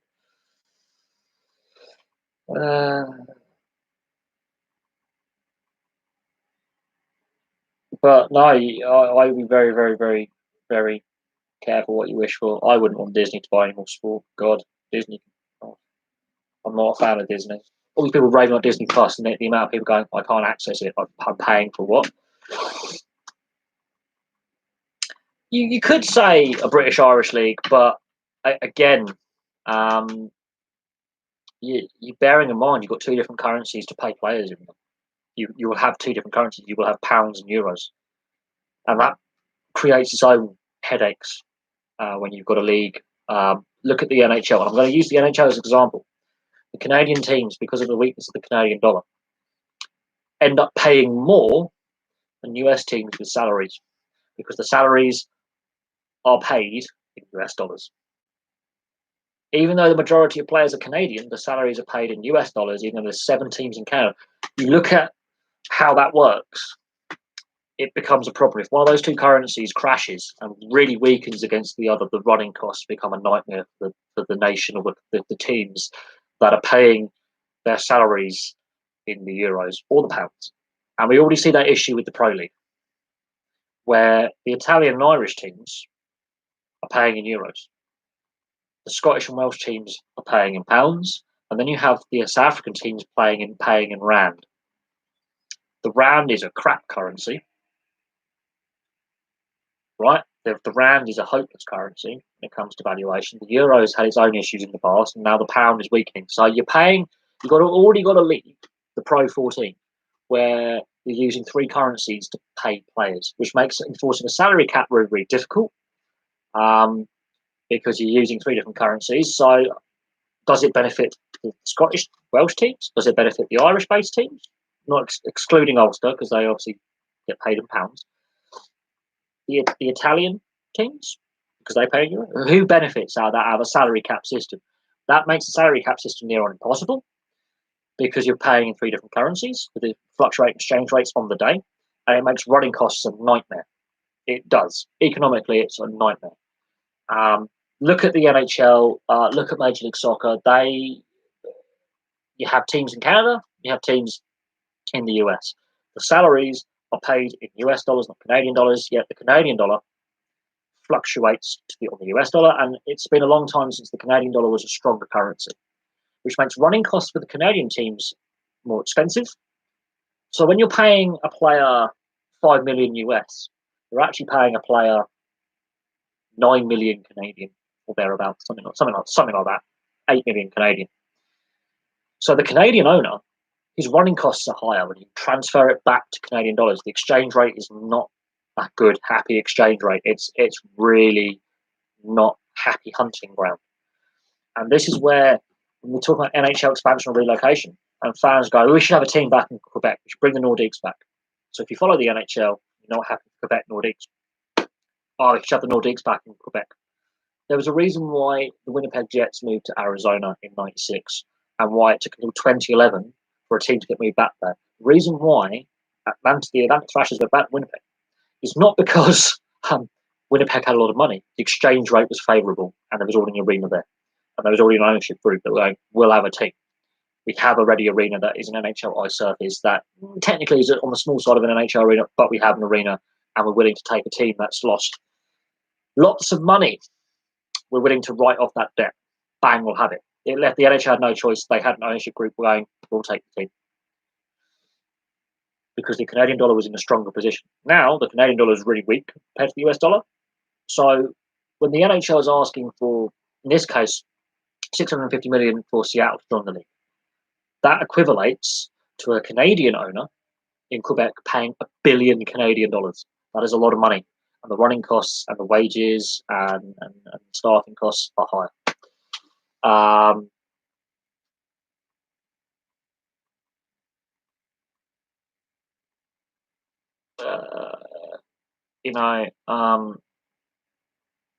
No, promotion relegation. That would be suicide. It just wouldn't work for British ice hockey. We tried it before; it was a disaster. I lost. Yeah, it's no longer entertaining. It's Lewis Hamilton, and then when he doesn't win, people will accuse. When people don't like Lewis Hamilton, apparently you're a racist. No, I don't like Lewis Hamilton because he's fake. He says he's from the ghetto. He's from Stevenage. He's from a mixed race, middle class background. He's not a ghetto boy. He's not a gangster. He's actually a boring middle class kid. So he's this fake personality. He does it all for clicks. I can't stand Lewis Hamilton, not because he's not a great driver. He's a brilliant driver. He's just an asshole. But then most of the greatest champions are always assholes, aren't they? So, there you go. There's not many grounded champions who are pretty well loved. You don't make a lot of friends when you win, apparently. But no, I don't like F1 for a variety of reasons. The constant battle between the small teams and the big teams like Ferrari and Mercedes, which threaten to destroy the sport utterly. And I don't really care if it goes belly up now. I really don't. They took it away from the fans and they went, yeah, we're going to put it behind a paywall and watch the viewing numbers plummet. So Liberty Media have to be careful. Pro 14, yeah, it is in several currency zones, but it's not so better for the Celtic teams because the Celtic teams are being paid in 2 different currencies. I've never liked Lewis Hamilton. He was getting everything on a plate by McLaren. I've been accused of being a racist because I don't like him. No, he's just a general arrogant bastard. And when he loses, he screams the racism card, which I find cheap. Because you've had races from Hispanic backgrounds, Oriental backgrounds, Indonesia. So pulling the race card is really cheap. It's always been a rich man's sport. It always will be. But every time someone disagrees with him or says, I'm not a fan of Lewis Hamilton, you're automatically a racist. No, I'm not a fan of Lewis Hamilton because he's an asshole. There's a difference. Colour of his skin's got nothing to do with it. The sport's boring because the same 3 or 4 drivers win all the races because they've got the best machinery, not because they've got the best driving technique. You put Lewis Hamilton in a shit car and see how many races he wins. Because I bet you his driving technique ain't that good. There's only so far you can push crap machinery. If he could take a Toro Rosso and win with that, okay, he's a good driver. Until he races for a team with no budget and a car that's not as quick and can win like Alonso did with the Renault, when he basically was a moving roadblock in front of Michael Schumacher in that race, in a car that was about 21 miles slower in a straight line, then yeah, by all means, he's the best driver ever. But he's always been in the best machine. So apart from those seasons where he wasn't in a good machine at McLaren and the car sucked and he sucked with it. But there you go. Oh, don't get me started on Rupert Murdoch, because I've watched some documentaries about, especially about Australian sport um, and Australian politics. And Murdoch is doing exactly the same things in Australia as he's done here, as he's done in the US. He's manipulating the political system and the sporting political system to make money. And it's people. It's destroying people's livelihoods. The guy is utter, utter grim. Let's not talk about Rupert Murdoch and his destruction of professional sport. Because look at rugby leagues on its knees, rugby union on its knees, and currently the football forgot that fans existed and then realised, oh shit, we're on our knees. We actually are more reliant on fan income than we anticipated. And the broadcasters are holding us to ransom and want their money back. So the greed of football has been its undoing in the last month. Just putting it out there, and Murdoch's a big part of it. And this is why I don't buy any Murdoch publications, and I don't have, even though he no longer fully owns B Sky B, he has a share in it. And as long as he has a share in Sky, I ain't purchasing it. So I'll always find a way to illegally stream for free anything that has the Sky logo or the Fox logo. I ain't paying for it. I ain't giving him any money. The guy is scum. That's my rant on Rupert Murdoch. I think he's done his best to destroy Australian, British, Kiwi, American, you name it, any sport, any political system. He's done his best to destroy it and fiddle with it. Yeah, Meghan Markle, I'm not a fan of her. She was a crap actress. She's married some royalty, and she's not liked by the royal family. Big deal. Yeah, the press is just scummy bastards. Fine, but I don't like her. But no, if you say you don't like Meghan Markle, you're automatically a racist. Oh my god, she's again from a mixed race, middle class background. She actually had it pretty easy in Hollywood, considering her background. Pretty easy. She got some pretty decent gigs when she wasn't a very good actress. Suits was a crap program, and there's going to be people who are going to have my head for that. And she wasn't great in that, really. She's done a Ronald Reagan and Princess Grace of Monaco. Pretty average actress, actor kind of thing. Gets involved in politics to further herself and her brand, and work. And then and then she realizes, oh, people don't like me. Oh, Grace Kelly, that's the actress who married Prince Albert of Monaco.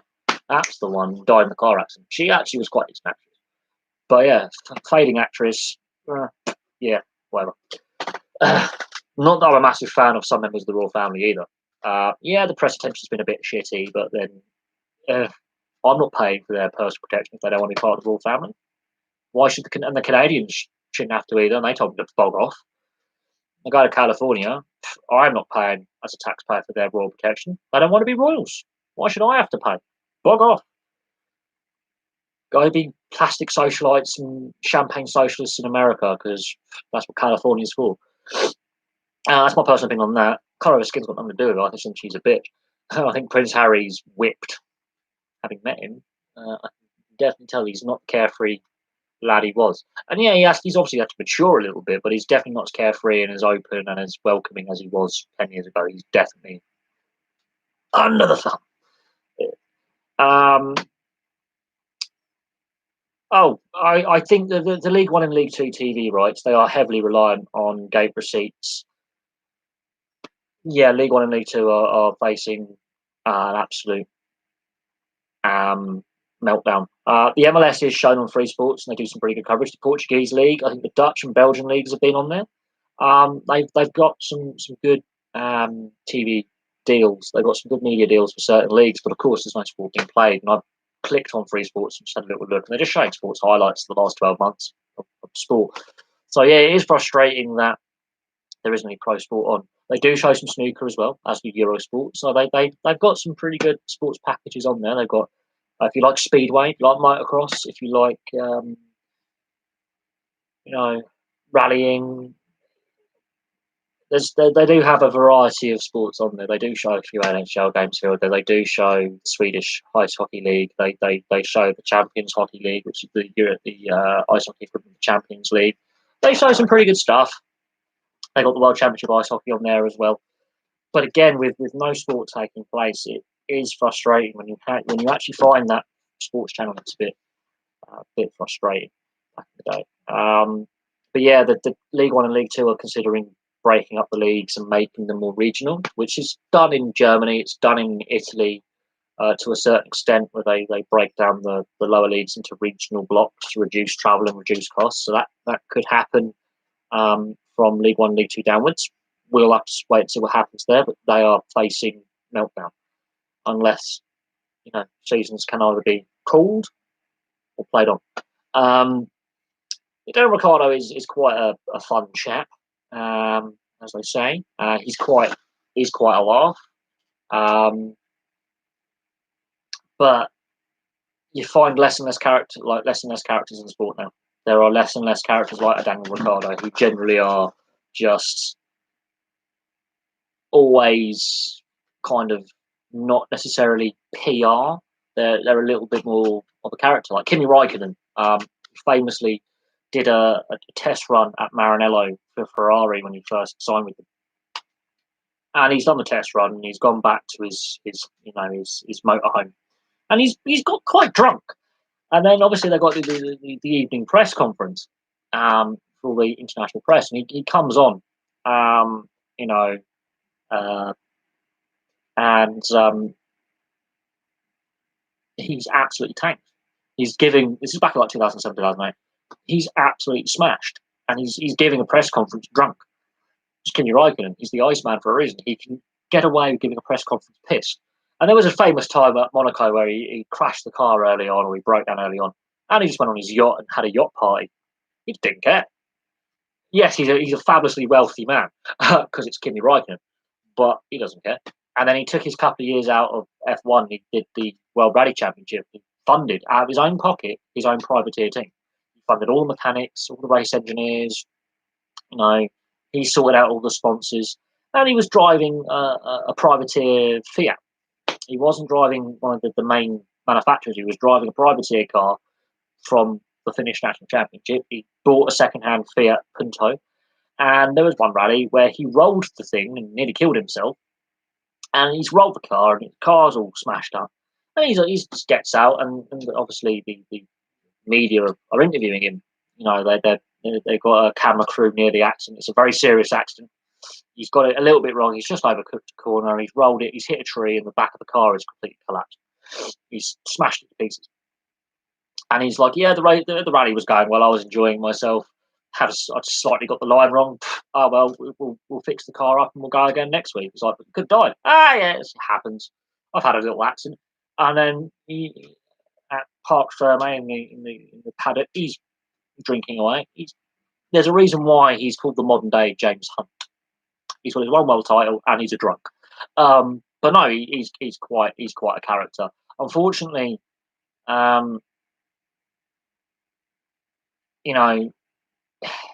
yes, he's a character. They are few and far between. I remember in the 1990s in the British Touring Car Championship, you had Smoking Joe Winkelhock from Germany. He would just go around with a flag hanging out. There's a very famous photograph of him pulling into the pit lane, and he's raced. The car. I think it's like race 2 of the 3 races of the day. It's been a very hot, humid day. He's in the car. He's just buckets of sweat. He's got a fag hanging out. He's rolling in to the garage. And he's just lit a cigarette and he's smoking away. Bearing in mind, he's in a race car which could explode. And he's exhausted, and he's been nicknamed Smoking Joe. So yeah, there are a couple of characters still in sport. Not as many as 10, 20 years ago. I find now they're more image conscious, and with social media you can't get away with doing certain antics and things that you could do 10, 20, 30 years ago. The Gaza incident with the dentist chair, very unprofessional in Hong Kong. A lot of tequila involved. The tequila celebration Euro 96. Paul Gascoigne. Yeah. Paul Gascoigne, known for being completely insane. Tottenham were playing, I think, in the 91 FA Cup final, and they're in the team hotel, even though they're Tottenham Hotspurs just down the road from Wembley. And he's disappeared at night, and it's 4 o'clock in the morning, and they can't find him. He's in the hotel playing squash at 4 in the morning with one of his teammates. Gaza starts, teammates drop to the bench.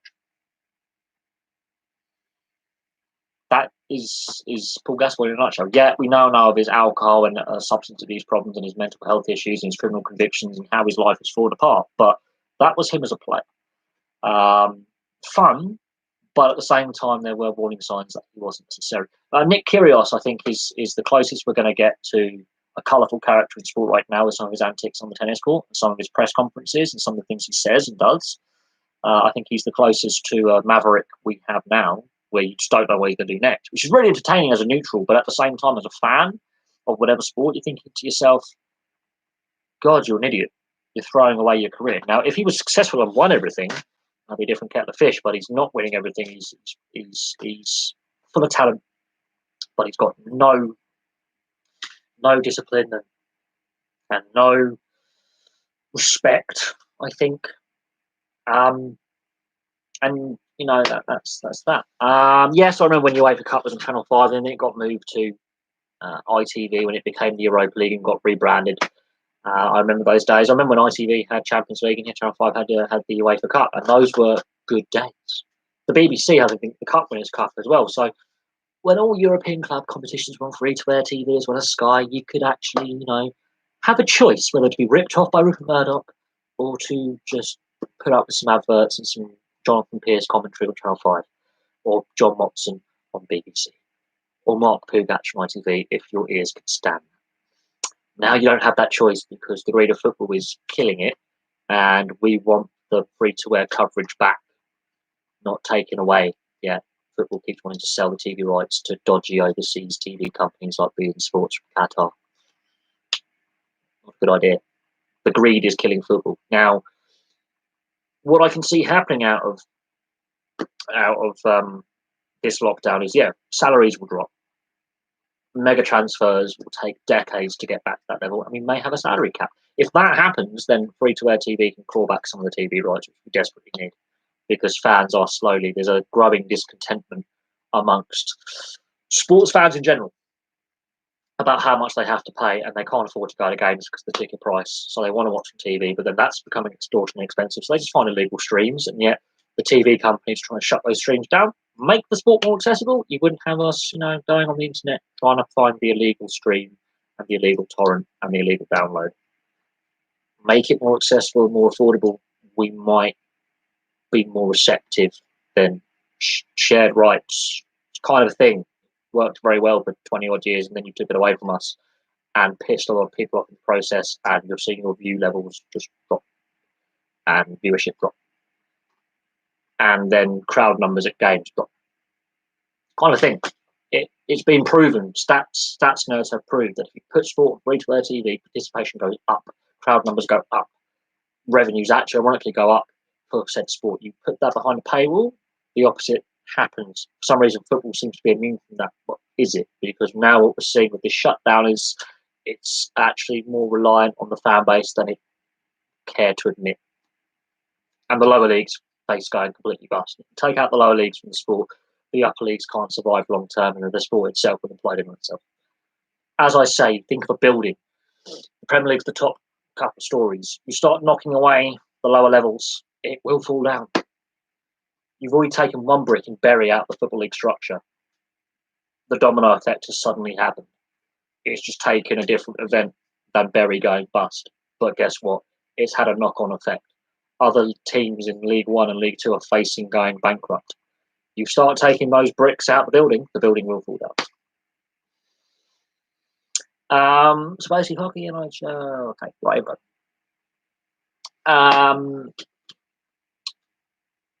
So basically, hockey, NIHL Division 1 and Division 2 is like League 1 and 2, the Championship. Yeah, the league structure is very similar. But the structure is similar, and it works because it's based on financial capability of those teams. It's not based on promotion relegation. It's based on can the team survive at that next level. If it can't, it has to stay where it is. Snooker's already said they're coming back on the 31st of July with the World Championships. There goes my water bottle. God, there's too much crap in this. Snooker's coming back on the 31st on a video on that. They confirmed they are coming back on the 31st of July. That's just over 3 months away, which gives us a rough time frame on when we can start getting back to normal. If snooker, which is an enclosed arena sport, it's played indoors, enclosed arenas, is coming back on the 31st, we could then see football, other sports come back, but it's still 12, 13 weeks away before we're at that stage. So watch this space. The NRL has put down a start date of the 28th of May, which is 5 weeks away. Again, watch this space with that, because they're pretty adamant they want to get started by then. But how many games will they play in the season? Will it be a shortened season? They've already said they're moving State of Origin to the end of the season. We know they've got rid of this year's test matches, the Anzac Day test, etc. And could it just be a shortened, condensed season? Get rid of the bye weeks and just have each team play each other once? That could happen, or they could actually play a full schedule. Interesting to see what the NRL does, but they are saying 28th of May. AFL were planning to come back at the end of April. That's not happening. Because if the NRL said 28th of May and are set in stone on that, I think the AFL have to be a bit more flexible with their return date. Other sports, up in the air. It's up in the air. We don't know what's going to happen in North America. That's what it'll be on the CFL. Will it survive this pandemic? And I said no, because it doesn't have the revenues. It's heavily reliant on gate receipts to survive. It doesn't have a big TV deal. Whereas the NFL does have the cash reserves to, players could go on a player strike and they would still survive. CFL can't afford that. The NHL, is losing some money, and yes, teams could go bust unless the season can get restarted. So if we're going by what certain sports are doing, the fact that snooker it may not be the biggest sport in the world, but a sport that plays in indoor arenas, saying 31st of July, whether fans will be in attendance, as I said in the video that I did a couple of hours ago, we don't know yet. That is open-ended. They could be, they may not be. The snooker governing body is going by, government advice and medical advice. If the government and medical advice says, you can have fans in the building from July onwards, that changes things. If they say no, we're still having public gatherings restricted to X amount of people in a public space, that again changes things. So other sports will be looking at how the World Championship snooker takes place in Sheffield. They will. Global sports will. They'll be like the NHL will be looking at that going, right, they put down a date of 31st of July. We have to complete our regular season and playoffs. Or plan B, we don't play the rest of the regular season or playoffs, and we just go no playoffs awarded, no Stanley Cup, and we just go into next season. So leagues like the NHL and NBA will be looking at what is that. They will. Will they be brave to go, right, they're playing, they've put down a start date in an arena where you could have 2,000-3,000 fans inside the Crucible. It's not unheard of. Or you could have 2,000 to 3,000 empty seats.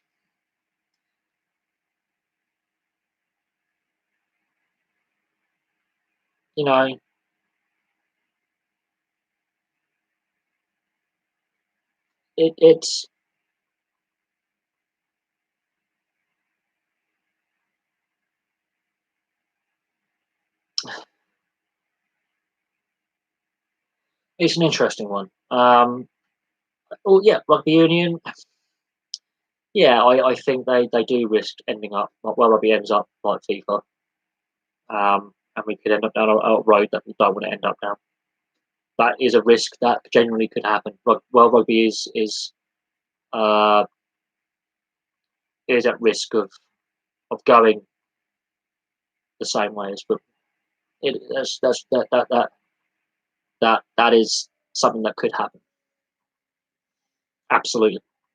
And it has been commented on that, the Northern Hemisphere unions are not fans of Pete Shott, but he wants to grow the game in non-traditional locations, which has to be the way forward in order to grow the player base, grow the fan base, and grow the income base. Because there's only so many people who are going to be wanting to watch rugby union hardcore fan-wise. As you are limited, if you limit the professional reach of the game, you limit the size of your fan base, and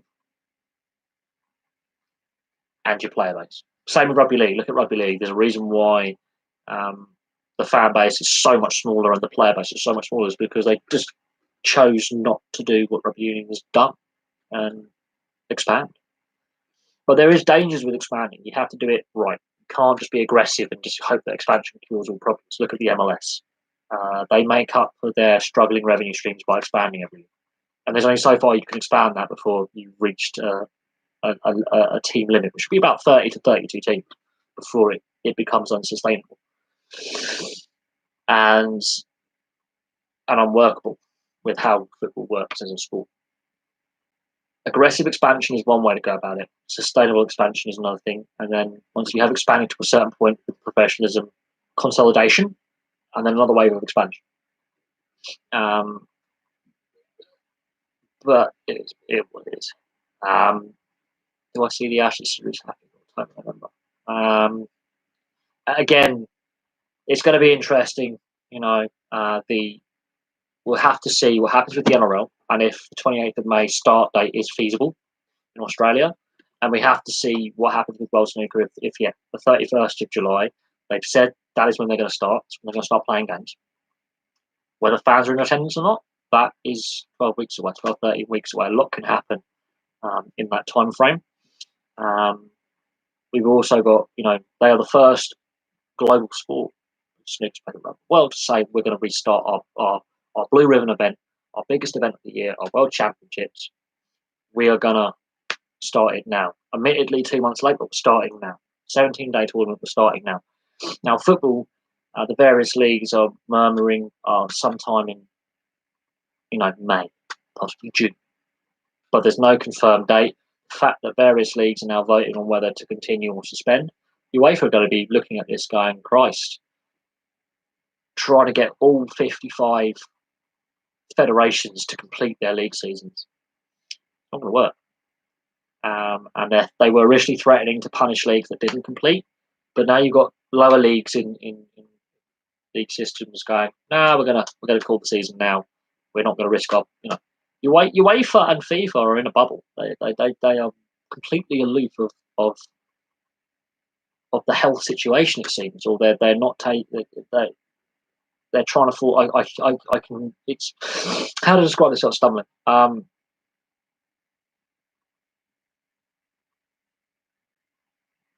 think if Serie A can get going and the Bundesliga, okay, that's some motion. But UEFA want to get all the leagues done, and if the Premier League can't get completed, and League One in France, and La Liga in Spain, and then you have to look at some of the other leagues in Europe. So let's say it's a difficult one because basically they want the big five leagues to be completed. That's where the European finalists are going to come from. But if, let's say, the French League, the Spanish League, and the English League can't get completed, that throws the Champions League and Europa League plan in August out the window. And UEFA, they must be losing. I don't know how much money UEFA are losing out of this, and the domestic leagues. But the TV deals across Europe are collapsing, going down the toilet. So UEFA have to be very, very careful about how they handle the domestic FAs and the domestic leagues, and whether the domestic leagues should be able to assess the situation and go, no, we're going to just call the season now or cancel the void the season now. But with what this has proven is football has become far too reliant on TV money and forgot how reliant they actually are on the fans turning up to games. Rugby needs to stop paying £1 million salaries. It's not sustainable. They could stop it now, but they won't. They'll just sell the Six Nations. If they sell the Six Nations, rugby has killed itself in this country.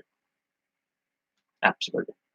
Last time a nation sold its rights to subscription only was England between 1997 and 2000. They very quickly went, that's not a good idea. They signed a 3-year agreement, lost millions of viewers, it actually cost more money to have the TV deal in place than actually subscribers, and it didn't go down very well. Notice all England's games now are on free-to-air TV, apart from the autumn internationals. They suddenly,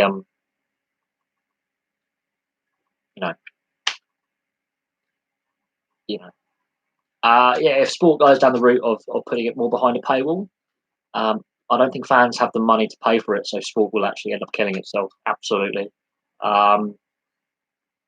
What they need to do is make sport more accessible and cheaper, and that means, the top end talent taking less money. I think the days of these multi-million pound transfers and salaries are looking at coming to an end in the short to medium term. I think, yeah, football definitely risks killing itself, and rugby and if the Six Nations goes behind a paywall, then it's just rugby in Europe just killed itself. Absolutely. I mean, I watch the Major League Rugby because it's got a YouTube channel and it's free and accessible. I watch the World Rugby YouTube channel because the smaller nations, again, it's free and accessible. Rugby goes behind a paywall completely, it's just killed itself. And yeah, the fan reaction to the possible plans that it could be sold by CBC to put behind a paywall, I couldn't find a single positive comment where they were in favour of it. They were like, nope, get your hands off, go away, you grubby bastards, we don't want you involved in our sport. And that tells you something. And now that this crisis has come along, I don't think it can justify putting itself behind a paywall because no one's going to be able to afford to pay it. We could look at the biggest economic downturn in 90 years. Not with the money there. I think we'll find more free-to-air TV returns for sport because I don't think the fan base will tolerate. I really don't. And sport does run the risk of killing itself by turning fans off. Yeah, I mean, if they put live streams, I mean, BT Sport have sopped to the Champions League and Europa League finals been on YouTube. It's not enough. Bring it back to free-to-air TV, which it was for the previous 2.5 decades, really successfully as well. It gave people an option to be ripped off or bored to death with poor ITV coverage, but better than being ripped off by Sky. Now you don't have that opportunity. Now, yeah, you need to get a young fan base to keep the sport healthy and young and dynamic. Young fan base, new players coming through. Don't get that when you put it behind a paywall because the younger generation are not paying for it. They're turning away from subscription TV, yet they're buying into subscription, added TV, or they're allegedly turning away from subscription sports, yet they're still paying for like Now TV and Disney Plus. But ironically, they're the same people complaining about Sky and BT subscription TV. It's really bizarre. They whinge about paying their Sky and BT subscriptions, yet they're paying for Netflix, Disney Plus, Now TV, Amazon Prime, which all equivalent to more a month than Sky TV package. It's really just bizarre how moronic these people are. They whinge about paying for subscription services, yet they buy subscription services. I just can't fathom it. It's just, but yeah, no, subscription sports. I think, yeah, we are reaching a point where fans aren't buying in it as much as possible, as much as before. They're starting to find streaming services or illegally streaming, and there seems to be a call for put it on free-to-air TV. You might get more viewers, and then you can get the ad revenue from that. Because when you're paying for a subscription, why would you want to get ads? This is where Sky and BT have got it horribly wrong.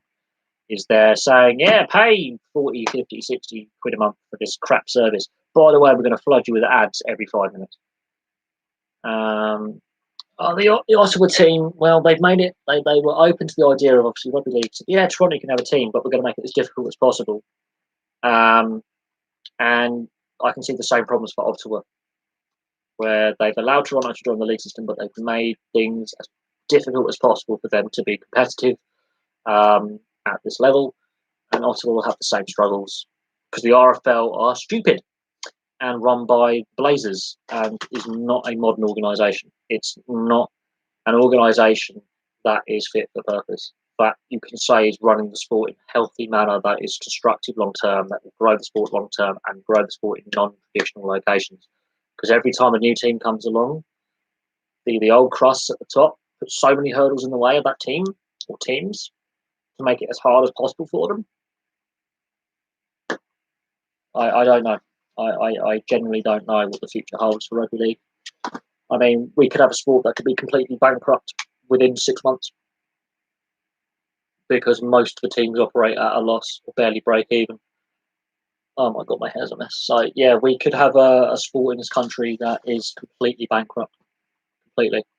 I mean, the thing is, you've got Sky Sports, or I can pay for watch NRL for 120 quid for the whole year, for a whole 12 months. That's £12 a month. Yeah, you work that out. I can watch the whole NRL and State of Origin and every Test match for 120 quid in one-off payment, or that pays for 2 months of Sky TV subscription. I think I know where the problem is. It's because they're losing out on new subscribers and people are switching off their sports subscriptions. They're raising the price, and that's the problem when you want to attract those people back. Which is why I think sport will have to reduce its running costs, and the big part of the running costs is player wages. Players are going to have to get paid a lot less for sports to survive in the short to medium term. And then when the economy globally has bounced back, which may take 6 months, it may take 6-10 years. Then you can start justifying paying those stupid salaries, but it's not going to work. It's not going to work straight away. And yeah, the sports have to be aware that ripping off the fans, you can't get away with it forever. And fans are slowly getting more and more annoyed by the cost. They can't afford to go to games anyway, which was, we were promised that with the subscription TV model, ticket prices would stay low, which was a lie. So they lied to get the TV deals in the first place and take the free-to-air TV away from us. So now fans can't afford to go to games, so they want to watch on TV. They can't afford the subscription. What are they supposed to do? They're going to switch off. They're going to lose interest. They're going to get priced out. And then people on the internet go, well, you're not a hardcore fan. Well, there's been a hardcore fan, and then there's been broke. And what do you put first? Food on the table for your kids, or, watching a bit of footy on the TV? I think I'd rather feed my family first over paying through the nose for a declining product, in my view. I actually honestly believe football is not at the level it was 10, 15 years ago. I believe the skill level was higher and the quality level was higher pre the Spain tiki-taka era. That's my personal opinion. People disagree with that, and they can, but why should I pay through the nose for an overpaid prima donna who fakes injury every 6 minutes, like Neymar, for dodgy TV deals that have been backed by corrupt, dirty money, PSG, Man City, the possible Newcastle United takeover, with lack of transparency and poor governance and corruption at all levels of the sport? Why should I pay for that? Why should I give these people money? The last decade has shown us a lot of stuff. That, yeah, the domestic FAs, let alone the UEFA and then FIFA, are corrupt as hell, and they're taking our money. Every time you buy a subscription with a TV firm, or every time you buy a matchday ticket, or every time you buy any merchandise, they get a proportion of that. Why should I give these people any money? They have proven themselves to be inept, corrupt, and hopeless at. I mean, the punishment for racism is laughable when Nicholas Bentner got fined more for having Paddy Power boxes at Euro 2012 than the racist chanting aimed at players. The system is wrong. He got done for having a private sponsorship firm sponsor him. That wasn't in the UEFA agreement for tournament sponsors. He gets fined more than a nation's federation for its fans basically shouting racial obscenities at our players. Something's not right here. Really. Something wrong. This is why I don't like football. And if football wants to keep being behind paywall, so be it. But you take away the domestic cup. Well, they've already taken away the League Cup, made that a pointless trophy. Notice, behind paywall, pointless trophy. No one really cares for it. FA Cup, declining crowds, fan discontentment. We can see the FA Cup go the same way as the League Cup, which I desperately hope not. And then you've already taken the domestic leagues and shoved them behind the paywall. So you're already pissing off the fan base. The more you piss off the fan base, the less revenues you get. The less revenues you get, oh yeah, the sport's in trouble. But I don't want to rant about subscription sports, because I do think having shared rights is the way forward. But these people are greedy, and as long as people are stupid enough to keep giving them money, they'll keep taking it and keep taking it. and keep bleeding the wallets dry of the average fan. But the average fan is going to have basically no money coming out of this because of this lockdown economically. So sport's got to think very carefully about how it treats its fan base. The match going fan and the viewing fan at home, they've got to think very carefully because they could really risk the future of the sports going forward and how the sports are structured and how we access them. If they get this wrong, they get it wrong, it could damage sports long term. And there's no coming back from that. No, really. But this is the game they want to play. They've been milking us dry for 25 years. I don't think they can really take the average fan for granted anymore. They can't, because what's happened in the last month has shown that the clubs are greedy, players are greedy. Just because the players want to take wage deferrals to protect the NHS. If they cared that much about the NHS, they'll pay their taxes in the first place. A lot of them have got some very good accountants making sure they don't pay any tax at all. And as we've seen, like players like Ronaldo and Messi, while they're great players, they're not great human beings because there's a reason why they went to court and were found guilty of tax evasion. Putting that out there. We could idolise these lovely people, these whiny celebrities. If they paid all their taxes and weren't tax exiles living like registering themselves in Monaco, for example, I would give a toss about their pleas for us to donate to their charities, which tax dodges anyway. So my cynicism is well founded, which is sad, but it's true. So what the clubs have been doing is they're taking advantage of this lockdown to actually make themselves more money in the long term and cut their costs. They're furloughing their staff and getting the government to pay their wages while they're asking their players to take 30% wage deductions, so in the long term they make more money. The clubs haven't covered themselves in glory, but the players haven't either, because they can afford a 30% wage cut. Really, their lifestyles, if they're wasting that much of their wages, and they claim they all pay 50% tax, which we know is a lie, because if that was the case and there were all these upstanding citizens, why are the HM Revenue and Excise chasing up Glenn Murray for a tax bill worth millions? Because of his tax evasion scheme. Seriously, let's not play us for naive fools here and mugs. We know not all the players have honest accountants. Let's not lie here. It doesn't help when like certain players like Danny Rose are going, oh yeah, no, the fine's laughable. I spend that in a weekend, like 40 grand. 40 grand in 48 hours. Wow. That's £20,000 a day you're wasting aimlessly on a weekend night out in the West End of London, is it? That's going to endear you to your fan base.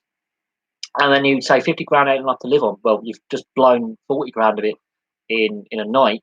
So you want 100. Okay. I don't have any sympathy for football players then when they come up with statements like that, regardless of what they're trying to say. Oh, the fines for racism are laughable. Yes, they are. When you're then saying and equivalating, oh yeah, the Montenegrin FA or the Macedonian FA or Bulgarian FA getting fined 40,000 euros. I spend that in a weekend. That doesn't endear you to the fan base when you basically go, oh yeah, no, that's nothing because I spend that in a weekend. But what are you spending on? Cocaine, hookers, champagne, everything. It really comes out as you are out of touch. You're a moron, and it doesn't endear you to what you're trying to fight, which is social injustice. When you're saying, "Oh yeah, I don't give a, oh, I'll just spend 40 grand a week and I don't care." So yeah, football does live in a bit of a bubble at times, and I don't really have a lot of sympathy for players either. All the clubs in this PFA player club standoff, I really don't, because they're so well paid anyway. They can afford to take a pay cut, really. And the fact they go, oh, but the money should go to the NHS. Well, if you all paid your taxes, which you don't, then yeah, I would have some sympathy, but you don't. So my cynicism, I've become more cynical because they're overpaid. We know they're overpaid. I mean, anyone who says, "Oh, 50 grand a week's not enough for me because I want 100." Yeah, no, no, no, no, no, no, no, no, no, no, no, no, no, no. Danny Rose, right, earns on his 50 grand a week contract, earns in a week, okay, before tax. So we are taking before tax into this. What it would take me 3.5 years to earn as a frontline key worker. I'm sorry, go fuck yourself, Danny Rose. You are completely out of touch with what it's like to actually work as a key worker. Yet you demand 100 grand a week for kicking a ball around and actually spending half your time injured, um, or on the bench because you're not good enough to play in the Premier League. Well, I'm not good enough to play in the Premier League, but I'm a key worker. You're a football player. It's a privilege, not a right, to be a sportsman or woman at the top level. It's a privilege, not a right. No one has a right to to be a professional. It's a privilege. It's a privilege. They forget that. And a lot of them have been mollycoddled from a very young age in the academies. They've not had a real job. They've not worked as a welder or a bin man or a carpenter or a plumber or a bricklayer or a retail assistant or a factory worker. They have. They don't live in the real world. Modern sportsmen. They really don't. Really don't. They have genuinely lost touch with the fan bases and the working class roots of the sport. But that's my opinion on football. That's why I've fallen out of love with it. There is no way they can justify their wages now. Absolutely none. None. And the clubs can no longer justify their ticket price either. If they're making that much money off the TV deal, if games were going ahead, they cannot justify their ticket prices they're charging. I've read some of the amount of money they're charging for season tickets. It is unreal. And quite frankly, disgusting the amount of money they make out of season tickets. It's non-justifiable. And I'm not sure it can be sustained with how fans are going to have no bloody money. None. And if we have to play games behind closed doors for next season, those fans are going to want their money back, their season tickets. It's going to be interesting. No, it generally is.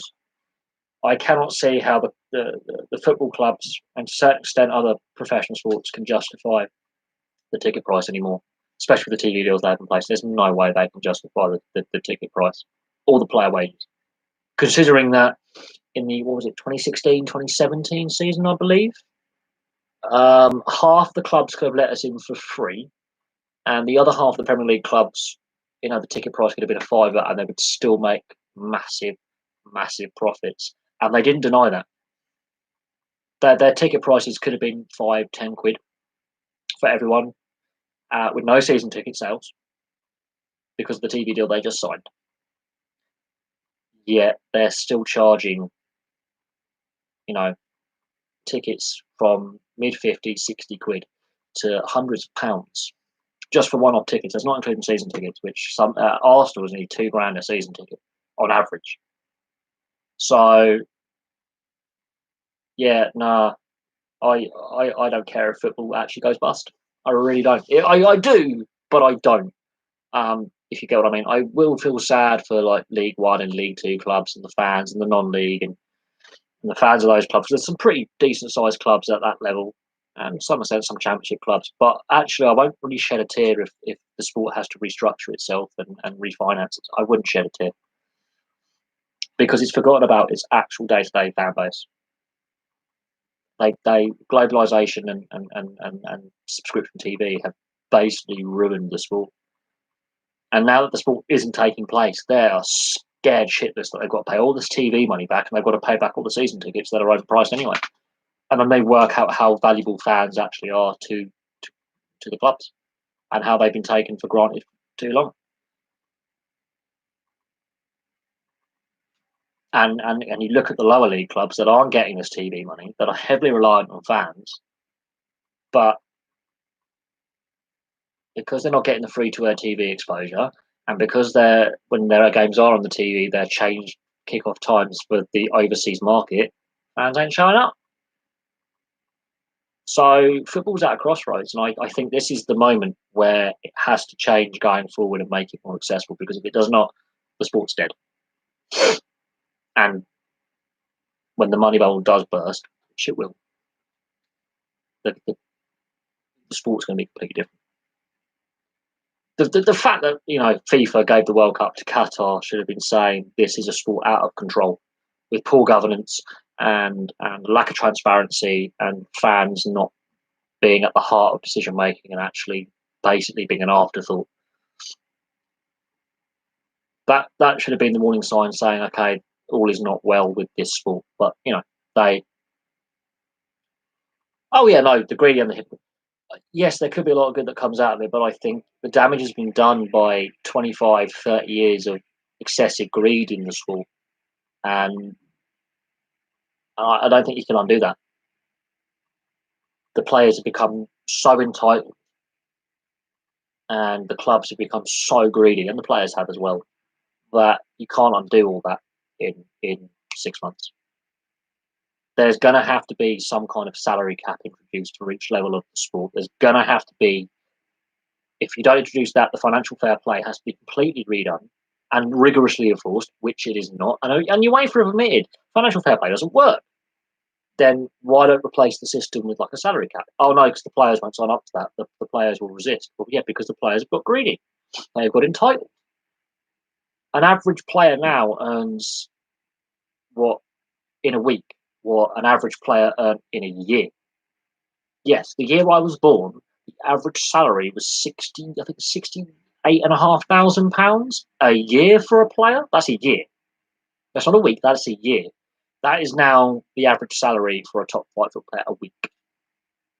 Thereabouts.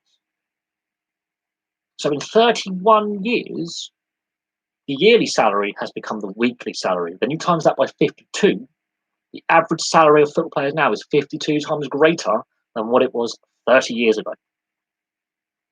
That is not right. That is a wage inflation that is completely out of step and out of touch with modern society. Now, if a football player was getting paid, I'm going to say 100 grand. Let's round it up. 100 grand a year, I could tolerate that. I can absolutely 100% accept that. That is a sustainable wage. That's average. And if the top talent earns 1 million, I can go, yeah, that is acceptable. Unfortunately, the average talent, which is crap, and we're talking Danny Rose levels of overrated here, and Carl Walker levels of moronic here. Because God, John Stone, John Stones. We're talking overrated players here who basically are bench warmers. So Stones, Man City, Carl Walker, Man City, they are bench warmers, and not very good players anyway. Um, I don't know, Eric Dyer levels of overrated. Always injured and can't play the game very well because he can't pass the ball. We are really,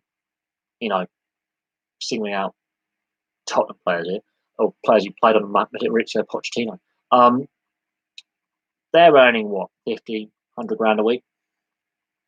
The average player 30 years ago was earning that in a year. So you times that by 52, that's 52 times greater. That is how the average wage inflation has skyrocketed out of control. That is A, not sustainable, and B, not right. That is very wrong. Very. Yet they're complaining about 30% wage cut. Oh, boo hoo. Oh, I want it deferred so I still get paid my wages in full. Yeah, but I don't think the players actually realise the fans are going to have no money. We're coming to what is going to be the biggest economic crisis for 100 years nearly. I don't think the players fully comprehend that the fans aren't going to have any bloody money. And we don't even know when fans are going to be allowed back in stadiums again. Because if we're going by the World Snooker, okay, and the 31st of July when they want to get their tournament started, their World Championships, as it currently stands on the planning, there's no fans at the Crucible. And there could be, medical and government advice could change in 12 weeks' time. But as it stands, no fans in attendance. Now, well, think, work out of that what you will. No fans are there. Sports earning less money. They cannot justify not taking, less wages. They're earning more than enough to survive. And at the end of the day, their wages are unjustifiable anyway. This has exposed that as raw as ever. But for a long time, a lot of people were like, I'm not happy. A lot of fans were like, they're overpaid. And a lot of people who don't like football, who like other sports, like ice hockey, like rugby union, like rugby league, but they're paid significantly less on a global average anyway, but especially in this country. Um, but we're seeing rugby union and certainly rugby league go the same way with certain contracts. And people go, I followed these sports because the players are paid a more realistic wage. The players don't fake injury. They actually are playing with broken bones at times and other rather nasty injuries where they've had, like, I think, is it Keith Yandel, who's not missed I think he's played over 800 plus consecutive NHL games. He had like 9 of his teeth knocked out, picks them off the ice. He's told, you're going to have emergency surgery. You're going to have to rest. He's playing in the next game. A football player gets a tooth knocked out. Oh, I've got to have 6 weeks off. Oh, no, I can't play. Some of the Neymar at the World Cup 2 years ago, or that Neymar at the World Cup 2014, some of his antics, diving around like he'd been shot, he hadn't even been touched. That's what turns people on. Yet they're paid multi-million contracts. Alexis Sanchez is paid, I think it works out at like 30. I think is it 35 million a year to be a bench warmer and not score any goals? 35 million a year, and that's before bonuses. That's one of the biggest contracts in football. Does nothing for his club. Nothing. But yeah, in football you can be really not very good at it and earn quite a large sum of money. And yeah, when the average salary back the year I was born is now worth a weekly salary now, that shows the massive wage inflation that is unsustainable. I don't know what the top salary in English, the old English Division 1 was in 1989, 1990. And I would have to look at who was the top paid player in English football and compare it to the top paid player now. I don't think the wage growth is as massive. However, the average salary is. And when you're looking at the average salary to then to now, and the fact it's about 50 to 60 times salary growth in 30 years, that's insane. It's almost doubling every year in real terms. That's just that in itself is wrong. And yes, this current lockdown, this current financial situation has exposed the unsustainability and just generally the lack of governance and saying, actually, this is wrong. We should control salary somewhat. And you can go back and Jimmy Hill, I don't think he was alive today, he would gasp at what he unleashed. But when Jimmy Hill argued for removing the upper salary cap of what players could earn, he was doing it for the right reasons, because football was losing talent to other industries. Other industries were like, look, we can pay you more. You could actually get paid more being a roofer in the 60s, 70s, and 80s than a football player at various professional levels of football. You could get paid more to be a road tarmacker or a railwayman, working on the engineering work side of things, like laying rail, than being a professional footballer in the lower leagues. You could earn more doing manual labour as a labourer in the 60s and the 70s. It started easing in the 80s. When the 80s came along, yeah, average salaries did go up. But when Jimmy Hill argued for the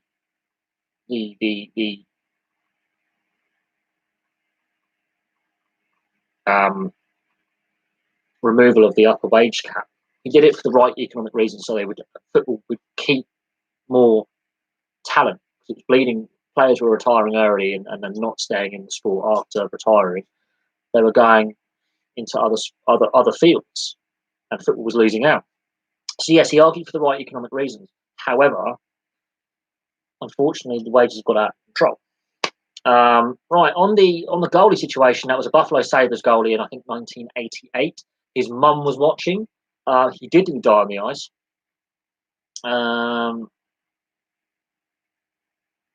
The first one was Paul Kariya was knocked out by Scott Stevens in the NHL Stanley Cup Finals when New Jersey beat Anaheim to lift the Stanley Cup. I think was it 2000?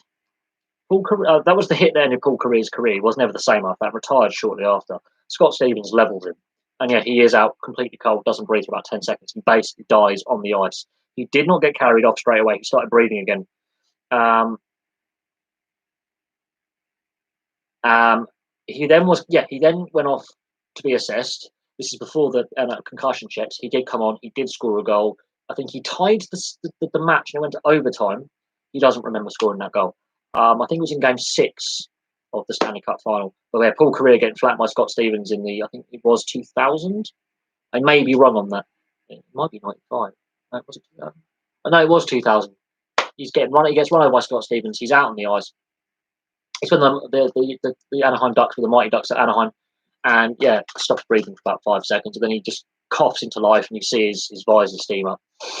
He wasn't stretchered off; he was carted. He was carried off with a couple of teammates. He was groggy as hell, and he comes back in the third period and scores the game-tying goal.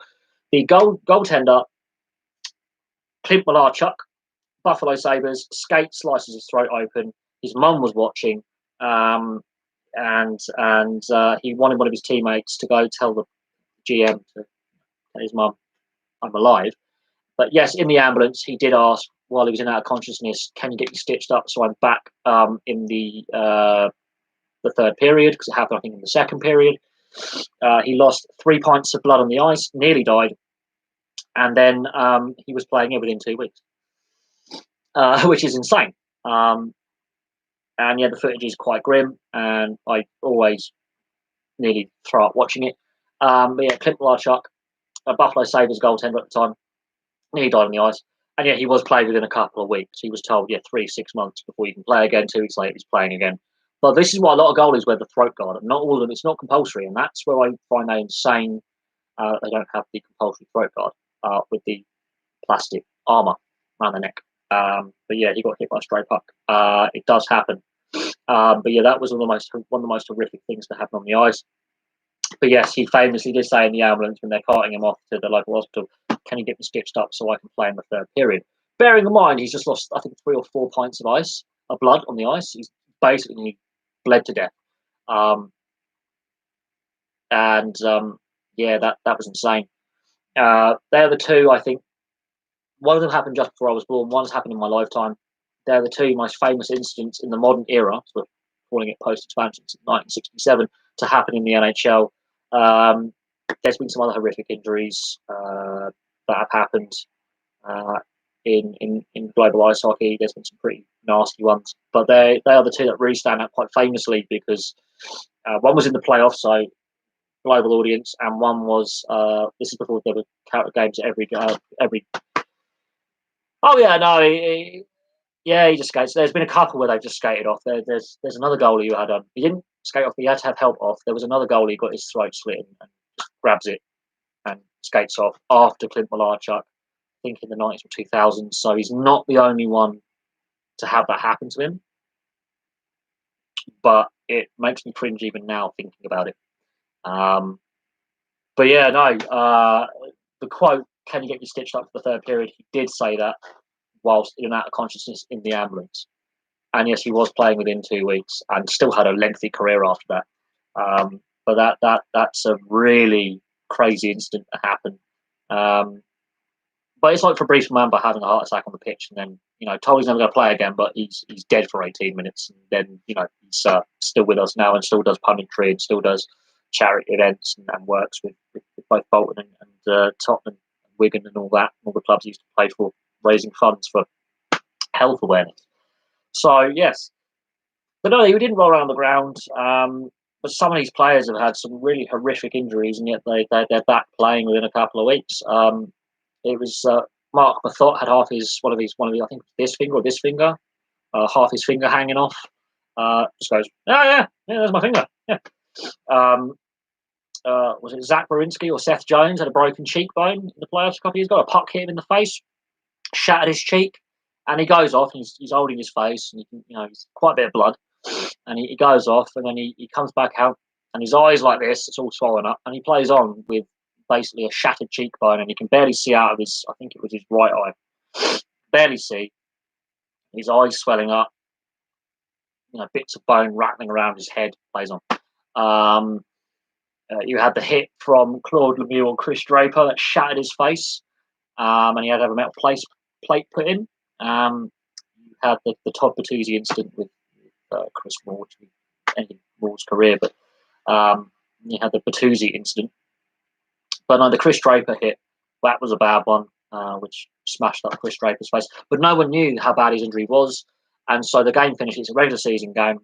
And it then led to the rivalry in the playoffs between the Colorado Avalanche and the Detroit Red Wings in the 90s and the 2000s. That ended up in mass brawls every time. And famously, Patrick Roy flying through the air and Claude Lemieux turtling as he's been battered by, I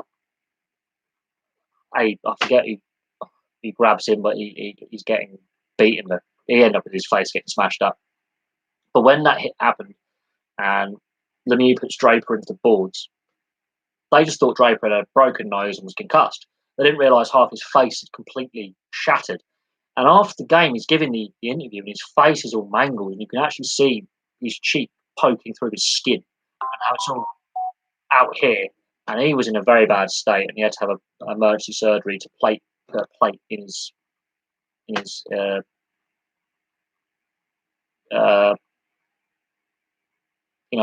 plate. I do remember I was watching a Bracknell Bees Basingstoke Bison game where the Basingstoke player, about 9 of his teeth knocked out by a puck and was knocked unconscious. And they were picking chiclets off the ice for about 10 minutes. They had to find them and they were trying to put them back in.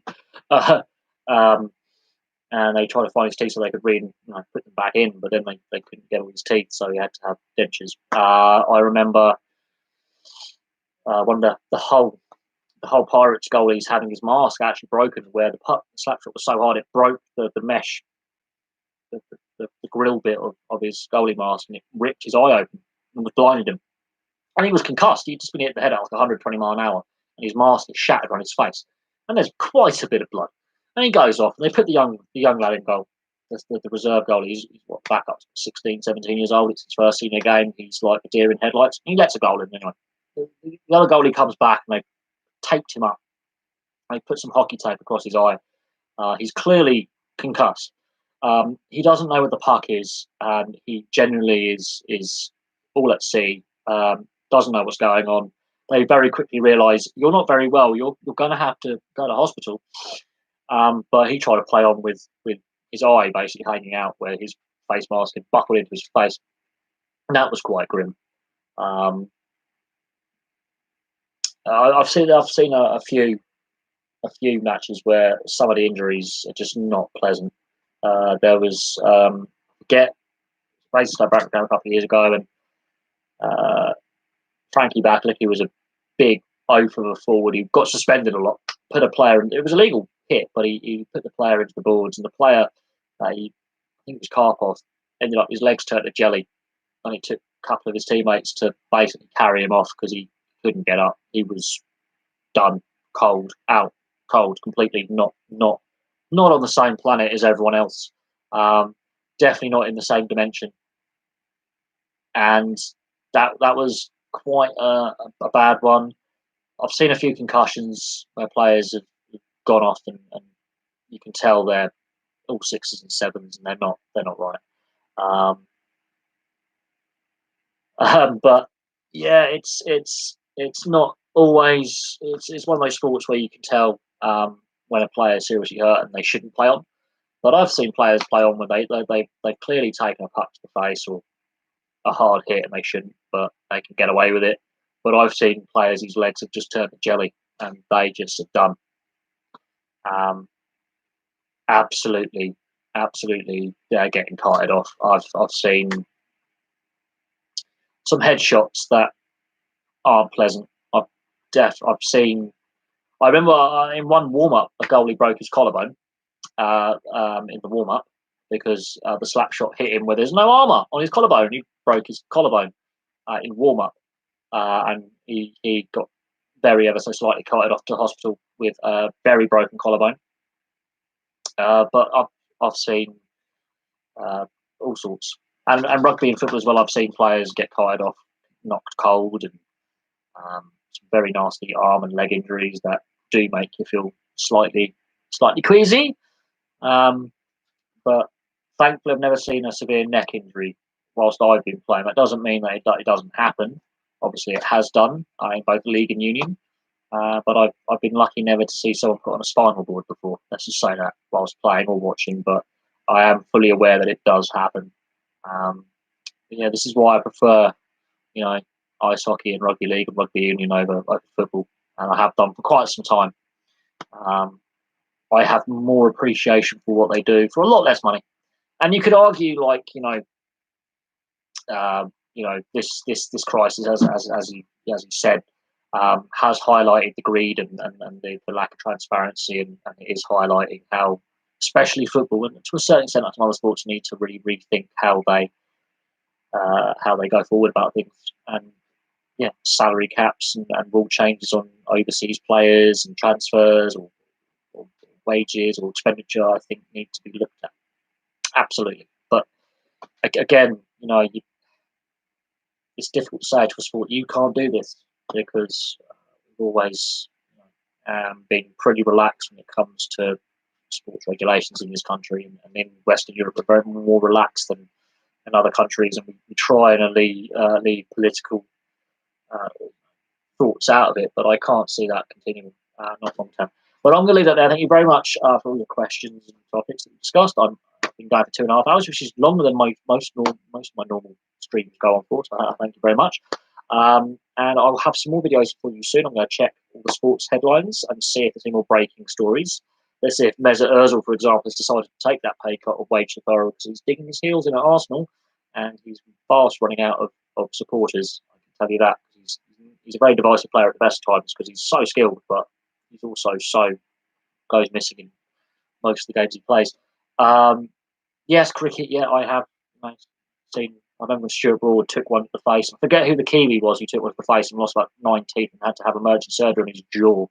And he was told where his jaw had broken, he may have problems, actually chewing properly, let alone speaking properly. So they had to rebuild his face. And of course, that cricketer who got the ball to the side of the head and died. So yeah, cricket does have a danger element to it. Yeah, I'm going to leave that there. Thank you very much for all your questions. Interesting that cricket only came as the last question. Thank you very much for everyone, and I will have more videos for you very, very soon.